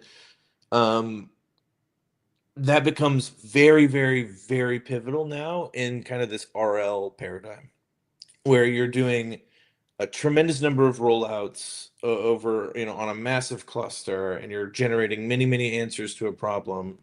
and trying to teach the model to get better and better and better. It's just the compounding of benefit you get from having a very inference efficient model is extremely high. It's you see I something never like mini. considered this. Let me just Yeah. replay this to you to see if I understand this correctly. So Yep. you're saying MOEs, which have a certain number of active parameters, they're significantly less than the total like dense model, etc., are not only cheaper to run inference and kind of to serve to your customers, but also they're cheaper to then RL fine tune with reinforcement Absolutely. learning. Yeah. I mean, it's because you in the have to, exact like, same way. Yeah. It's because so it's like dude. so say you know, this hasn't been said explicitly, but Minimax M2 came out recently, and their first model, and I'm gonna get the exact number wrong, but I believe it was like 460B 40 something active, and it was a really good model. But then Minimax M2 came out, which was like orders of magnitude better. It was like 220B 10 active. And that was like a very interesting choice. And it immediately became clear that they realized they could get more in post training by being able to do more steps and do more rollouts. Because in RL, you know, I'm going to simplify this almost too much, but you're basically taking a problem, like a prompt, if you will, in an environment, having the model on VLLM or whatever generate, you know, 8, 16, 32, 64, 128 different answers to that problem. You're grading it somehow with a judge or some kind of verifier. And then rewarding the model based on if any of those were close enough to that reward. So the cheaper and faster you can make those rollouts, the more RL you can do, therefore the more benefit you get. So that makes it an enticing target, right, in this kind of new phase of RL offering such tremendous post-training gains. For the original question, for like pre-training, as you scale up, you are sharding this model across, you know, in our case, right, thousands of GPUs. And if you have 128, 256 experts that are being activated every token, those tokens have to be sent across many different GPUs in order. And so the training actually becomes like a communication bottleneck. You need to have very fast interconnect between the nodes, between the GPUs themselves. InfiniBand has to be like kind of firing on all cylinders. And then you also kind of just run into the overall tokens per second MFU issue of ensuring that like you are getting enough speed to get through your token budget. So it's a vast simplification, but MOEs are hard to train, but the benefit is like very much worth the risk. That's great, Lucas. I actually learned something I didn't realize until now. And to call out to folks, we have not only an info service, but also because OpenPipe is now part of Waves and Biases, you can do all of that RL fine tuning serverlessly on the CoreWeave. You know, on the core side of things. Speaking of other people that can help you do fine tune and can you help achieve this, you guys didn't do all this alone. You mentioned like 2 partners there. Datology, would love to hear your work with Datology and like what Datology does and how you like got to 10 trillion data sets, something like this. I think you posted. Yeah. And you know, shout out Prime Intellect at any point because we love those guys. Datology is an unbelievable company, and their primary focus is kind of pre-training data in thesis for kind of like enterprises to be able to take their internal data and then rewrite it and synthesize it and curate it in such a way that you can train your own very tiny LLM for drastically cheaper because you can get way more performance per token. And kind of own your weights, very similar to the thesis between all these companies. And we came to them because I knew the team, I liked them, and I basically said, okay, like you're doing all this for enterprise performance per token, whatever. I know your whole thing is like do more with less. I said, what if we could do more with more? And so we spent the last kind of 6 months kind of building out like this full pre-training, beautiful pre-training corpus. And yeah, many and Nano were both on kind of an extension of an improvement on the data set we did for 4.5B, adding a lot of math and code. But over the last month, we spun up roughly 2,100 H100s and generated 10 trillion synthetic pre-training tokens. And then we have another 10 trillion on top of that for a total of 20. So we're super excited. How do you verify the quality of that many tokens? Just like walk me through, like you generate a bunch of stuff. How do you verify that whatever synthetic was generated like makes sense for your training? There's a few ways. I think that the biggest one is setting making clear that like this isn't phi style synthetic data where we're like generating from large teacher models and mostly training over like instruction tuned data. So there's less concern there about ensuring that the information from X, Y, and Z model is correct. This is like taking already existing web crawls and rewriting them in such a way that they are easier for a model to learn more from.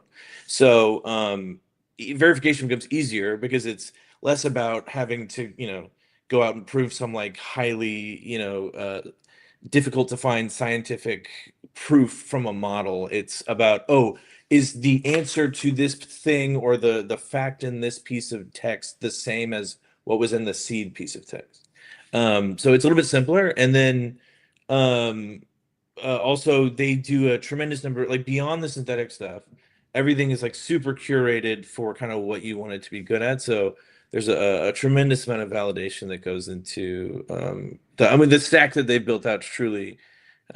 I would argue that it probably rivals what you see in a lot of these frontier labs because they're all doing the same thing, by the way. Like every single new model is a tremendous amount of synthetically rewritten text on top of some really high quality data. And then obviously Prime Intellect, huge friends of ours, massive partners, and just kind of RL and compute infrastructure wizards. So right after AFM 4.5b, they reached out and they said like they wanted to help. How can we do this? And they really, especially Sammy and Johannes over at their team, have been like tremendously involved. So while it has our name on it, this is very much a partnership. So shout out to Prime Intellect, especially we also chatted about their like Intellect 3 models that they just like released as well. I mean, that wasn't a coincidence, right? Like if you're looking at, we're trying to train this big of a model, like you have to do quite a bit of work to make sure that you can RL and MOE at that scale. So I'm very happy that they did the grunt work to make sure that we could do what we need to do. I'll just call out super quick. One of the folks that I've talked to on record at AI Engineer was Will Brown, and he goes deep into RL and RL environments as well. So look forward for that episode when that comes out, folks. Probably come out sometime during the holidays. Lucas, you mentioned big labs, you mentioned Frontier Labs. This week also Mistral kind of release. It's very interesting for you and Mistral kind of 3 to release on the same week. Would love to hear comments from you on kind of what's going on over there and how their performance is happening. And they're releasing like basically also Western fully pre-trained base models as well. What's your take on Mistral generally right now after the heydays of open source Mistral 7B and whatever, and now where they at and they came back fully to Apache 2? General feedback would be great. Any spicy takes that you want to share with us also would be very welcome. No, as far as spicy takes, I have tremendous gratitude for Mistral. I mean, I think there's a lot of people who are in, maybe not even just listening to this podcast, but are members of kind of the main team here who very much got into open source AI because of what Mistral did and the way that they kind of catalyzed this fire that kind of ignited in a lot of people who are now like actively working. Like most of my team are members or like self-taught kind of like research engineers who kind of come from the open source AI world, and Mistral is a major reason that was even possible. As far as like Mistral 3, I think I'm interested to learn more. I think what's kind of come out is in like their legal docs, they've noted that the Mistral 3, at least the mini one, 3B, was like pruned from Mistral 23B or 24B. So I'm super interested in that because pruning there's a kind of an open debate right now of like, should you always start from scratch or should you initialize from like a previous model and train further? And the Mistral Large looks fantastic. I mean, that is great. It's very much DeepSeek architecture. Like it is DeepSeek through and through. Architecture wise, but that Kimi also does that. Like DeepSeek's the GOAT. There's no knock on doing that. Like training MOEs is not as easy as just like import DeepSeek train. It looks good. I'm super stoked. And being in NeurIPS and kind of dealing with the launch from Mini. Haven't really had a chance to play around with it a lot, but I don't really see them as like a super big competitor for us. We're mainly focused on like, hey, we want to like do the US and America proud and kind of really push for that. So I have nothing in my mind except making sure Trinity does everything we need it to over the next couple months. Well, that's great. Lucas, I think one last thing we have for you, and then we'll let you go to walk the NeurIPS halls and see some papers that are maybe no longer relevant, because that's my experience with NeurIPS. You come there, you see papers, and the world of AI has moved so far ahead that these papers are like, man, I Well, do you this. remember when he used to say, like, if you went into computer science, what you learned in the first 2 years is irrelevant by the time you graduate? Yeah. Like, it's like that now, but like 2 weeks. On a weekly like, it's crazy. basis. Yeah, 100%. it's wild. Nistan, I think you had a follow-up super quick question that you wanted to ask Lucas. Yeah, because I saw you guys are training with 2,000 GPUs now. I can't hear you. You can't hear Lucas? Lucas, can you hear me? I can hear you, yeah. But you can't hear Nistan. That's interesting. Okay. Okay. I will relay Nistan's question. I see your question. Is it the same one about the 3B? Yeah. So his question is, wait, hold on, Lucas. Nistan, can you ask it fully, and then Lucas will answer it this way. I'll stitch it together. It's gonna be dope. Yeah. Just have him answer it. Just have him answer whatever he wants. Yeah. All right. Well, okay, Lucas. The question is, what are the challenges that are coming with training on 2,000 B300 GPUs? So challenges are a lot of the kernels that exist from Chinese labs in the US are for a Hopper. So a lot of work we've had to do a lot of work in order to get the performance uplift that is like claimed and possible with Blackwell that is not for free. There's like quite a lot of background work that has to go in there.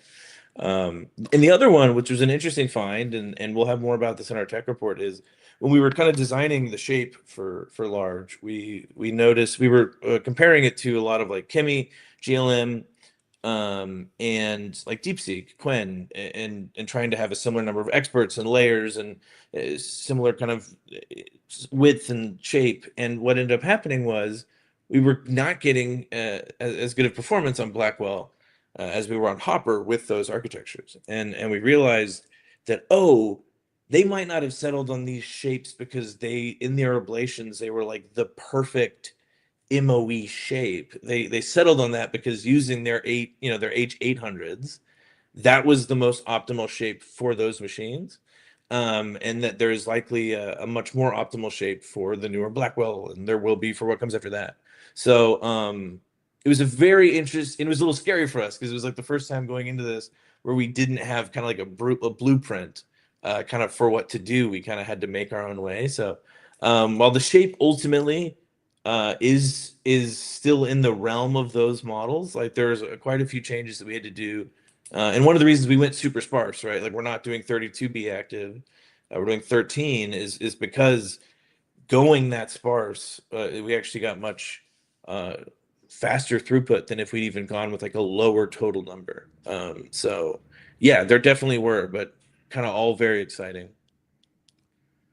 Awesome. Well, Lucas, I just wanted to highlight the fact that you guys have been on our radar. You're obviously friends of the show. You've been here before as well. Congrats, huge congrats on the release of Trinity. It seems like a lot of work has went into this, a lot of sleepless nights as well. So for you and the team at RC, we're always welcoming you guys to chat about this. Open source is very important to us as well here on ThursdAI. So this is why we will continue celebrating this, and Western open source following up as well is very, very important. So we're looking forward for the Trinity large. 420 is a very interesting choice of parameters. And not intentional, but I'll take it. We'll see you when that happens. Meanwhile, we'll let you get back to NeurIPS. Any last call outs or anything else that we've missed that I didn't ask you that you wanted to like mention while you're here on the show? No, just thank you for kind of running this tirelessly for the last couple of years. It's been like it's a super amazing resource for the community, and I think there's a lot of people who wouldn't be in this business if not for what you're doing. So not just weights and biases, but you in particular. I'll stop glazing though. You guys Thank have you, a nice sir. one. I Thanks for having me, appreciate you. Alex. I get flashbacks from GPT. Thank you, man. Bye. I appreciate you. All right, folks, this was Lucas Atkins, the CTO of RCAI, on the release of Trinity, and getting our folks back here on the stage. As we usually do, super quick reactions to our conversation with Lucas. Anything that you guys want to bring up? And then just a reminder, we'll move on to the multimodal section of the show and finish up strong after this. We got some alpha out of him. It's going to be 13V active for Trinity Large. And yeah, that was actually very, very helpful and very interesting to think about. That yeah, the reason the models are the way they are is not necessarily because that's how they're the smartest. Is that just what fits the cache hierarchy and memory and training pipelines? Yeah. So that is very, very interesting. One thing that I've learned definitely is the fact that like RL is cheaper not only for inference. MOEs are cheaper not only for inference but also for RL reasons as well, because you do a bunch more rollouts and then you can train with RL like cheaper. That was super cool for me to realize. Alrighty, folks, let's move on to the video stuff. There's a bunch of video models this week, including one from from today. Yam, you also posted some. It's not really breaking news, but Anthropic dropped something like an interviewer. I wasn't sure what that was. Yam seems to be frozen for a bit. Can you get me, or we can hear you, but you are okay. you're coming to us from 1999 and via phone line. Yam is phoning into the show. Yeah, with the phone modem. Yeah, I surprisingly got interviewer box on Claude.ai. It's basically a survey about how do you view AI in general, and there is a technical blog post explaining what this survey is about. I didn't finish it yet. It takes a little bit, but yeah, it dropped probably now and is rolling out to many users, if not all. I don't know. I looked at this super quick. I was like, okay, Anthropic released a new thing, and it's just an interview that they're collecting some details. It seems like, the announcement is there, but I don't see this as a it's not a release, it's not Opus. Speaking of, let's talk about Opus for just maybe 2 minutes, because folks, what the fuck? This model, especially I'm using this on Cursor. I know some folks here use it with Cloud Code. It was just released last week, so we didn't really have to say anything last week. We didn't play with it. This week for me, I did some vibe coding of some stuff that I'll show you in a second, and Gemini went lost. And at some point, there's this thing that happens with AI agents. I posted about this, where you're like at a good checkpoint. Okay, my code works, and then you keep asking questions, and then they get lost and write some code that completely breaks your application, let's say. And then you ask them, actually, no. Remember when it used to work? Go back to that point. And the AI model, instead of reverting, they start to like deleting code manually, and that always fails. And so Gemini left me in a completely broken state of code. What I did is I went to Cursor. Cursor had this beautiful mode of ask. I used Opus 4.5 high, and I said, hey, will this run? Opus reviewed and said, this will never run, because of A, B, and C, and what you need to do is A, B, and C. And I looked at it and like, Gemini didn't even tell me this wouldn't run. Gemini said, hey, we probably should do it this way, and just started implementing this straight up. And I just literally saw the difference with the two models. And then what Opus did worked completely out of the box, time after time. I barely had to intervene. Gemini is a great model. It just released and it's a great model, and I'm super excited for vibe coding as well. Opus just slapped it across the face like a senior developer slaps a not junior but a less senior developer, let's say, with some knowledge. I was so impressed. My jaw was on the floor. It explained beautifully. It did the thing. In my case, this was a Chrome extension. I should explain my case. There's a Chrome extension, and I wanted to use Weave, and Weave only has a TypeScript SDK, and TypeScript doesn't compile into a Chrome extension because there's no runtime.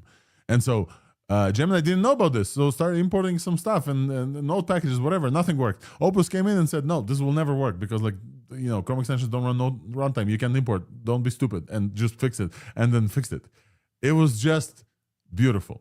And then I used Opus as a prompt engineer for the, and I think I showed you, for the infographics that I used, and especially the big one. And Opus absolutely, like this one, Opus absolutely mocked ChatGPT in creating the specific infographic and all the things. ChatGPT basically, I gave it the previous infographic and it gave me shit. So I'm very impressed with Opus. Very, very impressed with Opus. Whatever Anthropic is doing is just fucking cooking. I don't know if you can see me. I don't know if you can see me. Go If you ahead, can Dylan. hear me. Anyway, what I want to say, especially for Chrome extension, I also made it also is zero shot a Chrome extension for me. What I want to highlight is not that it just is a good coder. Okay, it is 100%, but there are other good coding models. It also knows how to debug and iteratively use the browser itself to develop the Chrome extension on its own. And I haven't seen any other model do that zero shot end to end and debug the actual site. Alex, what do you want to say? I wanted to say that Gemini via anti-gravity can absolutely do this. They have a Chrome integration with the Chrome extension. However, for some reason, and this is like unrelated to anything that we're going to talk about, the Cloudflare human, are you human thing fails when you have the anti-gravity extension on Chrome. So like, you can't access like any of the stuff that Cloudflare protects, and you have to disable that extension, but then like anti-gravity cannot control the browser. It's really like fucking annoying. Never mind. Folks, let's move on. Let's actually continue on this thread of what I built with Opus, because I really want to show you. I just want to tell you something. Yeah, go ahead.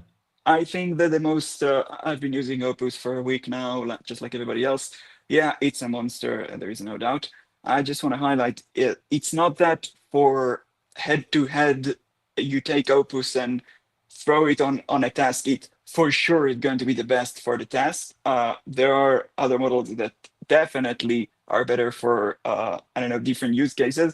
But the thing about Opus is that it's both fast, it's both accessible, it's both can do so many step-by-step turns on its own, correct itself, and everything together, the entire behavior just makes it a beast. You can throw at every single thing, but it is worth mentioning that I do see from time to time, and not from time to time, I do have from time to time issues with models, just like everybody else. Models mess up.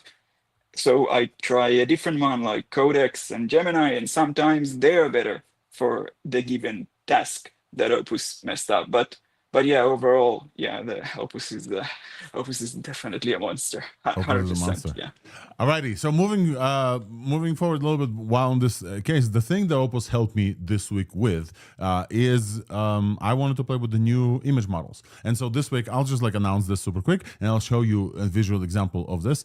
This week has been a boon for video models and image models. Last week, we told you about, was that ByteDance Z image, which is like super cool and super cheap, right, Wolfram?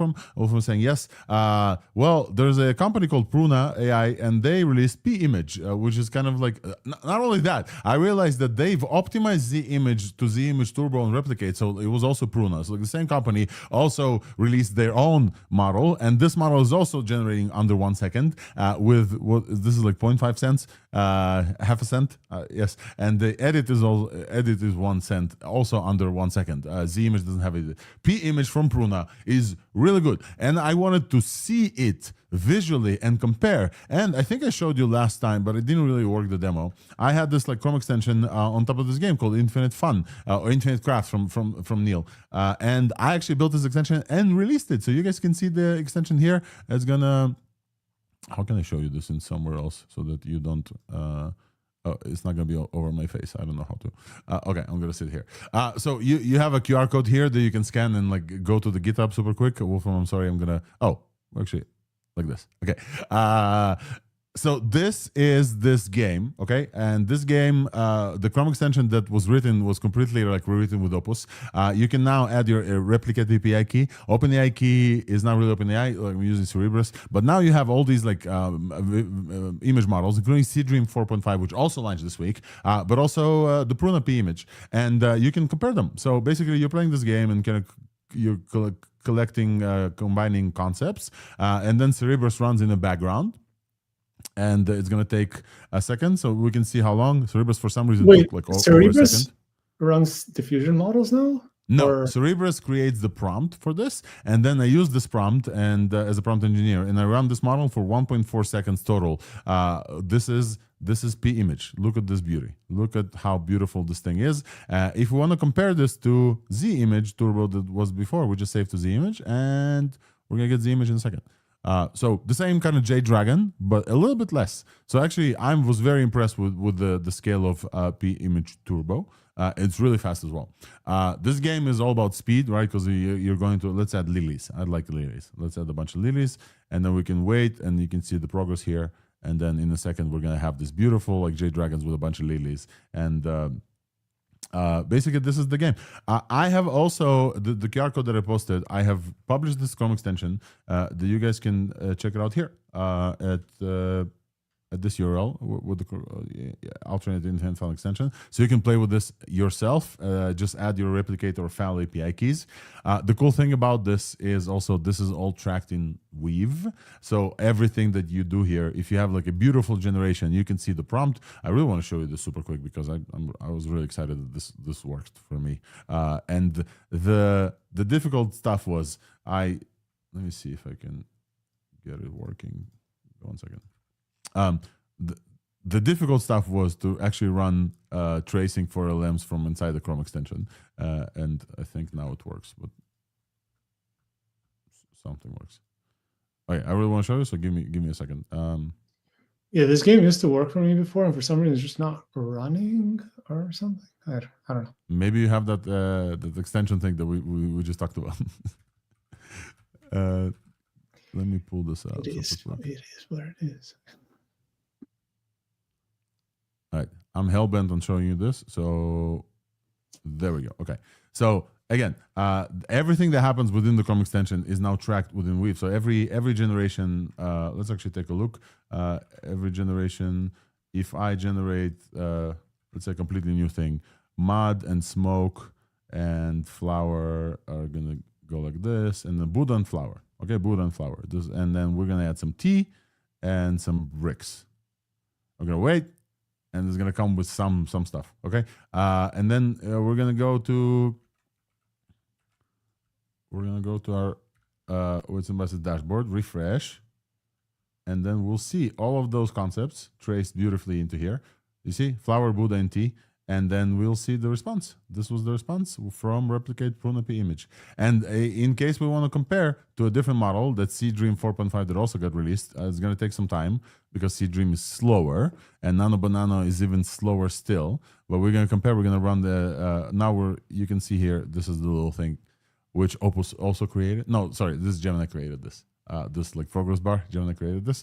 We're gonna wait, I think it's around 10 seconds for the Seedream 4.5. We're gonna see a beautiful scene generated by them, and then we're gonna also like trace it and see. So this is Pruna P image and Seedream. Beautiful image here with Buddha. So shout out to Seedream. And if we go and actually see the actual, if we want to see the actual image, we can do so here. Let's refresh, and then we can see. It's gonna take a second because the image is large, but here it is. Come on, where's the image? Oh, we're still uploading the base 64. The images are large. Okay, so basically everything is traceable. This is the Chrome extension that helped me build. It lets me play with the new AI like models. If you want to try this out, this is on the QR code here on the right, I don't know, folks, if you played it with any of these image models, but very, very impressive. Very impressive, especially the P image from Pruna. It's like just flies. And the cool thing is it has an edit mode as well. And you guys remember we used to play these games where like we did some edits. Let's actually do this super quick ourselves. Let's see if we can if we can make it happen. Pruna. Let me open a different one. Sorry. Okay. The image edit. I think it's available on FAL and replicate both. API first. No, it's API first. So we're going to need to go to FAL and then show you an edit version of this. Come on. Oh, I'm not showing anything. Okay, cool. Okay. So we're going to go to Pruna and we'll show you that it's also super quick to edit as well. Sorry, not on FAL, on replicate only. Huh. Okay. Replicate. What is going on? Oh, okay. Well, we're gonna skip the edit one and then move into the video models because I don't have an example here. But image edit also like edits very, very cheaply as well. And I think, folks, the new C-Dream is also very good and it's on FAL as well. Yeah, the new C-Dream is the one that I wanted to show an example of, and I don't have it here yet. They're very strong in prompt following. I have some prompts that work even better there than in Nano Banana, interestingly. So I saw a comparison between Nano Banana and kind of the new C-Dream. It looks like, it's a little bit faster to generate. Beautiful. Let's take a look at some of the C-Dream stuff, yeah? Let me pull up this guy here. C-Dream. So this is C-Dream 4.5, seamless AI image creation. I'm not showing right now. Yeah, I'm going to show. Give me a second. Thank you, Wolfram. Here's examples of folks just like working on editing stuff, right? So obviously this is animated with some Kling or something, but this is in Higgsfield, I think. Basically, editing is really, really good as well. Nano Banana editing is good, but C-Dream editing is also like very good. Text is much sharper, logo design and multi-image editing. It's not yet as strong as Nano Banana for something like infographics, but definitely ByteDance was really, really strong release with dynamic motion, and it is available on FAL as well. Here's the actual announcement. Let's take a look super quick. Alex, compared to Nano Banana, but like for real world usage, because Nano Banana you can use for professional usage, editing images and so on. What do you think? You have a lot of experience with these models. What do you think? So, C-Dream was always good. Nano Banana just changed the game for all of these. And I think I showed you before kind of P-Image and P-Image Edit, for example, from Pruna. They will compete with Nano Banana just on speed because sometimes you would just want to iterate on prompts super quick and you don't have the time to wait. But if you want to generate 4K image with Nano Banana is absolutely the one to beat right now. It's no comparison. It doesn't mean that these models will not release. If you guys remember, Flux 2 came out last week and Flux 2 is really good.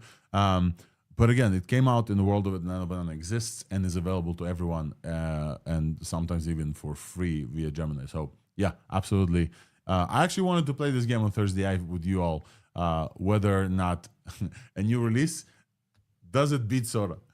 And not on benchmarks. Like, will I use this versus, the state of the art? So will I use C-Dream 4.5 on top of Nano Banana Pro? No. Will I use P-Image on top of Nano Banana Pro? Yes. For quick generations, for things that need real time. Sub-second generation is incredible. When Nano Banana Pro gets to sub-second generation, we're cooked. All of us are cooked, absolutely. But Alex, that is a great thing that you mentioned, that you can, for instance, use a cheap model to iterate quickly. And then when you get an image that looks the way you like it, you can take that to Nano Banana Pro and iterate on that. So that is what I meant when the C-Dream has great prompt following. So I take those pictures and I put them into Nano Banana, so I have a structure, and then I improve the image there. So I just think that Nano Banana Pro, the following is insane also. So I don't see a benefit in C-Dream because, like, dude, you should see some of the prompts that Nano Banana receives. We're at the end of the show, but I really want to show you this because, like, just Opus came up with these like insane prompts. Just absolutely insane prompts, and I'll show you the length of them.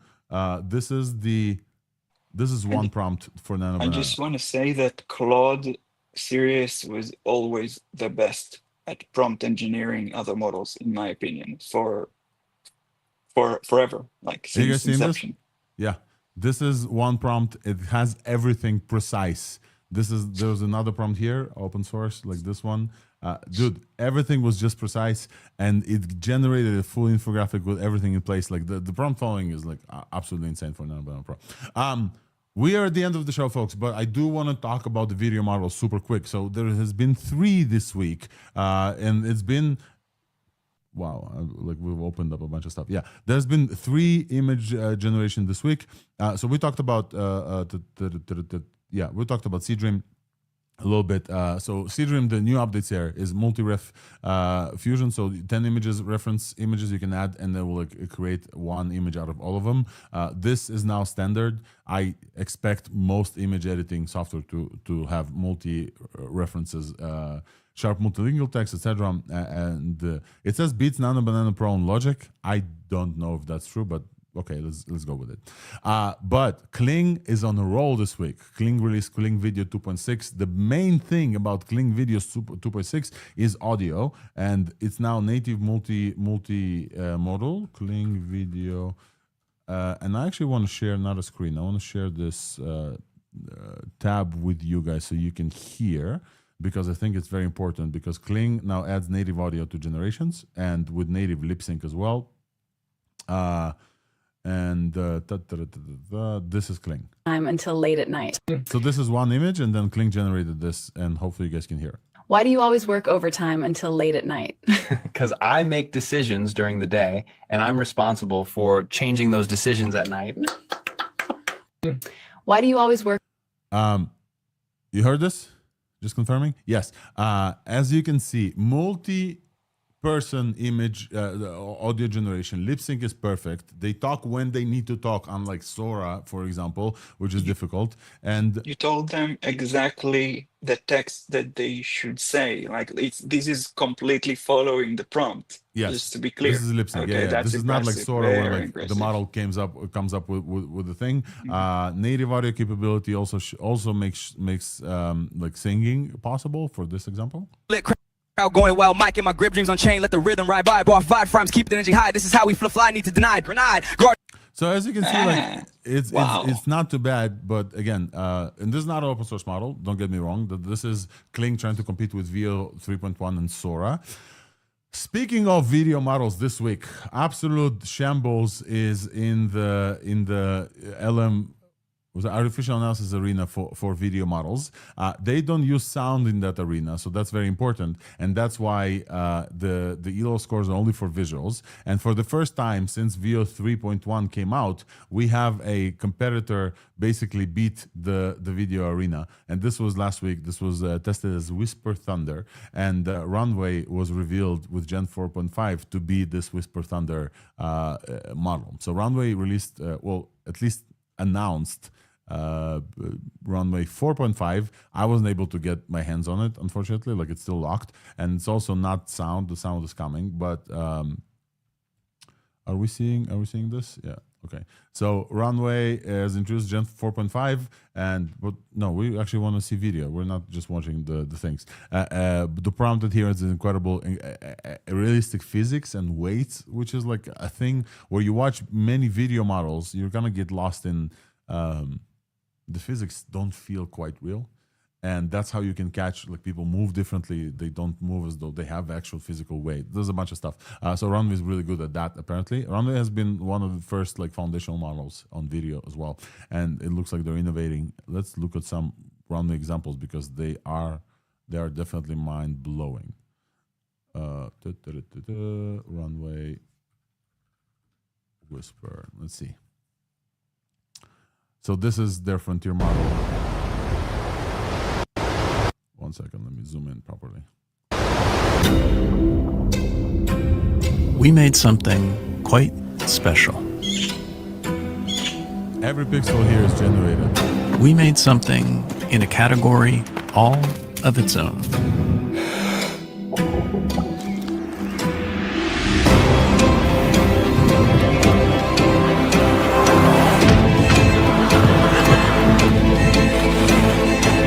We made something for all of the worlds yet to be imagined, explored, and simulated.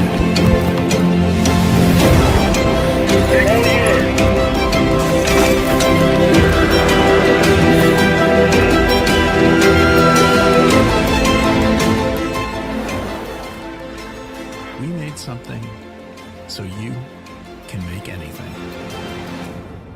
Introducing Runway Gen 4.5.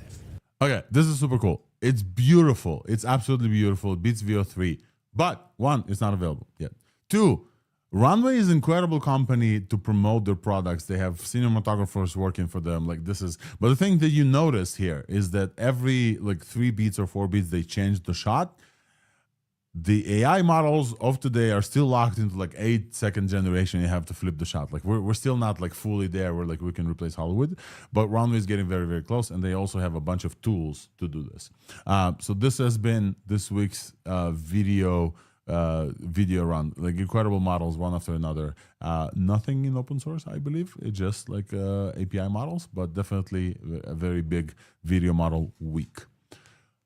Folks, I think we're at 2 hours and 6 minutes. We covered everything, including an interview of a very, very big show, our first for December. Anything else you guys wanted to bring up before we kind of drop off? Anything important? Anything you're looking forward to next week? Any discussion points?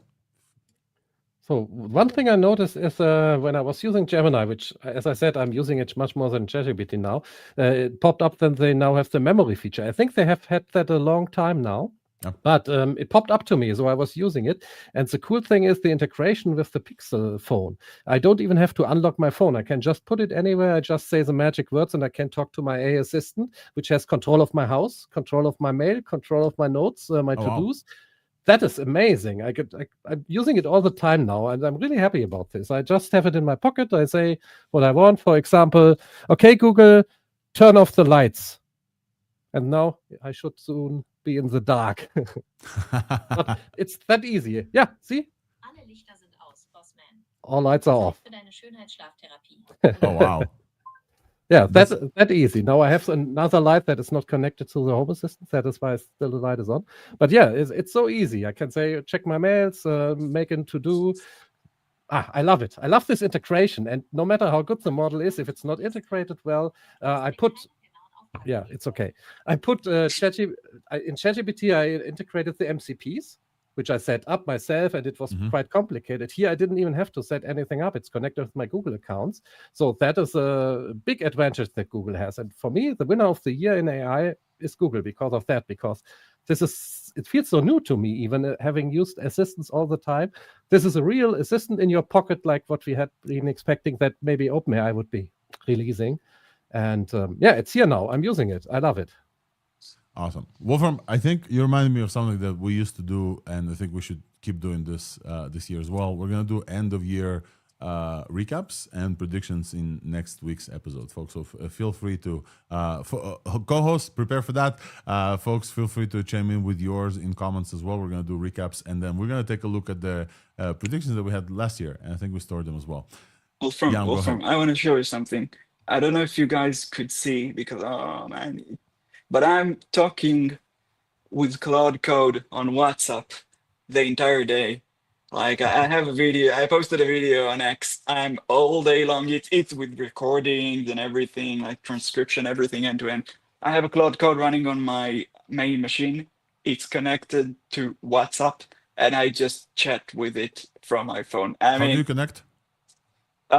I've used a project, an open source project by Peter. Don't remember the last name, but go check him out. Huge shout out, huge project. I mean, that thing is extremely useful. It basically connects Cloud Code to a WhatsApp client. You specify what number you need to get another SIM card, etc. And that's it. You can just chat with your machine from WhatsApp. No.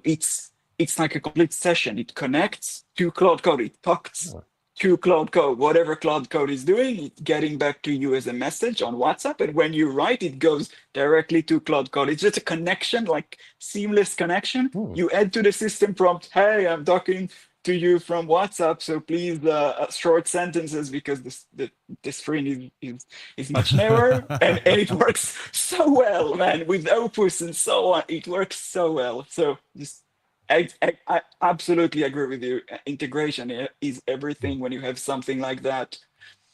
Man, it unlocks so much, so All much. right, let's finish this on a strong note. Nistan and LDJ would love to hear from you guys a use case of AI that's not super standard that you use integration-wise or otherwise. Maybe a highlight of your week from an integration of a use point. Opus with AMP just like saved my ass. I needed to do something very quickly for work, and it basically just one-shotted it, fixed it, found problems that nobody else had found so far on this project. Listen, I got a really good question, or at least I would like to ask you to sell me AMP. Tell me why AMP is so good, because I see AMP all the time, and I just want to hear from someone that actually uses it. What's so good about AMP? It's so I don't use it all the time because it's just too expensive. I can't afford it. But like if a company pays for it, that's great.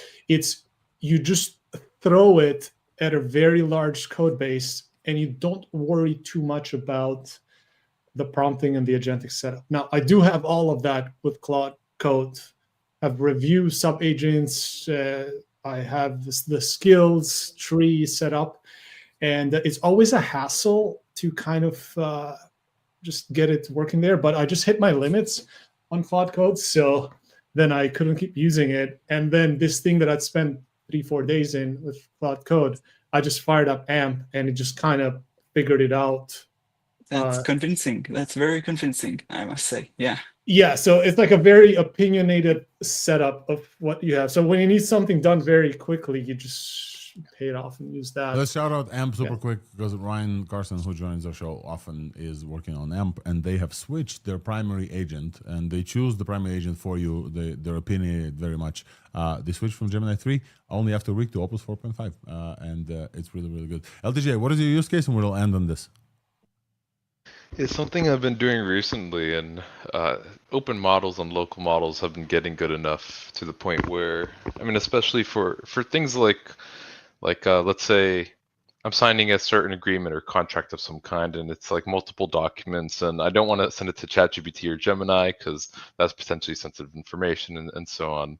And so using local models, but together with something like web search MCPs that I've been using with local models, and then I can have a lot more intelligence of just what a local model would usually give me, and without being able to, usually not able to web search, but now able to, and help me just in a lot more ways like that, and navigate various legal policies and make sure I'm signing something that I actually want to sign. Nice. Well, I'll end on my case. I already showed you guys this. I'll show you this maybe super quick and end on this. Opus, I don't pay Anthropic directly, but Opus is now part of Cursor, and Cursor has a browser as well. So basically, Opus is answering me in ask mode, and you can just chat with Opus like directly via Cursor, and I use that like all the time now. So I asked it to be my prompt engineer. It has nothing to do with code. It has nothing to do with files. Opus just like you select ask in Cursor and just like select Opus 4.5 high. And so you can basically, if you pay for one product, you don't need to pay for the other ones as well. Although I know the Claude, Nissan, just let me just land this. Claude is actually very, very good at tool calling outside of like Opus itself. So like if you do use Opus via the Claude interface, Claude AI or Claude the desktop app, they're really like good on tokens. And if you listen this far into the session, there's a treat for you. It's free right now in anti-gravity. I think Google needs all the data. Is? Opus is? Opus 4.5 thinking. Opus is in anti-gravity? What? Yeah. Opus is. Are you serious? Right now, I am using it. And also Google Colab announced a Colab extension, which I was able to install. So now I just fired up instance on Google Colab and have Opus on anti-gravity running stuff on it, on the GPU. Like Folks, I gave it 30 minutes. There's like no 1 hour. better. 1 hour. Wait, hold on, Ram. There's no better experience for me when I learned something new, super cool on ThursdAI. Nissan, thank you, folks. Anti-gravity from Google now has Opus 4.5, and it's free, and you can use it. It's not gonna last long, probably. But I went to Cursor because Opus, was on there. I would have stayed in anti-gravity if I could. So that's like super cool. All right, there's no better. Let me actually show this so folks can see. There's no better way to end the show than Alex is getting excited by like a thing. Wolfram apparently mentioned it first, so thank you, Wolfram. If you go to hopefully you guys can see this now. If you go to anti-gravity and you drop this out, Opus 4.5 thing is right here, and so you can use this and then compare it to Gemini 3. All right, folks, this is the show. Thank you so much for joining. If you missed any part of the show, remember, it's sponsored by Weights and Biases. And we have all of the cool RL stuff that you want. We also have launch evaluations. Please use them. Please use Weave as well, as if you're going to try the Chrome extension thing that I built right here. Please scan this and then try the Chrome extension. All you need to do is add your replicate API key and file API key. ThursdAI is a weekly show that keeps you up to date on everything that happens. If you're not here for the live stream, you're more than welcome to subscribe to our Substack for newsletter, our Spotify and Apple Podcasts, and everywhere else you get the podcast for podcasts, and for our YouTube for this. Whatever we had here, the live stream just edited and cut down for an hour and a half of just dance content. Thank you so much for joining. Thank you, Wolfram, Nistan, Yam, and LDJ for joining as co-host. Lucas Atkins was here, CTO of RCAI. And thank you, most of all, who tune in every week and learn with us and provide commentary in comments and share, etc. Really, really appreciate all of you. Next week is probably going to be our final episode of the year, so please stay tuned for that. And with that, we'll see you here next week. Bye bye, everyone. Cheers. Thank you so much.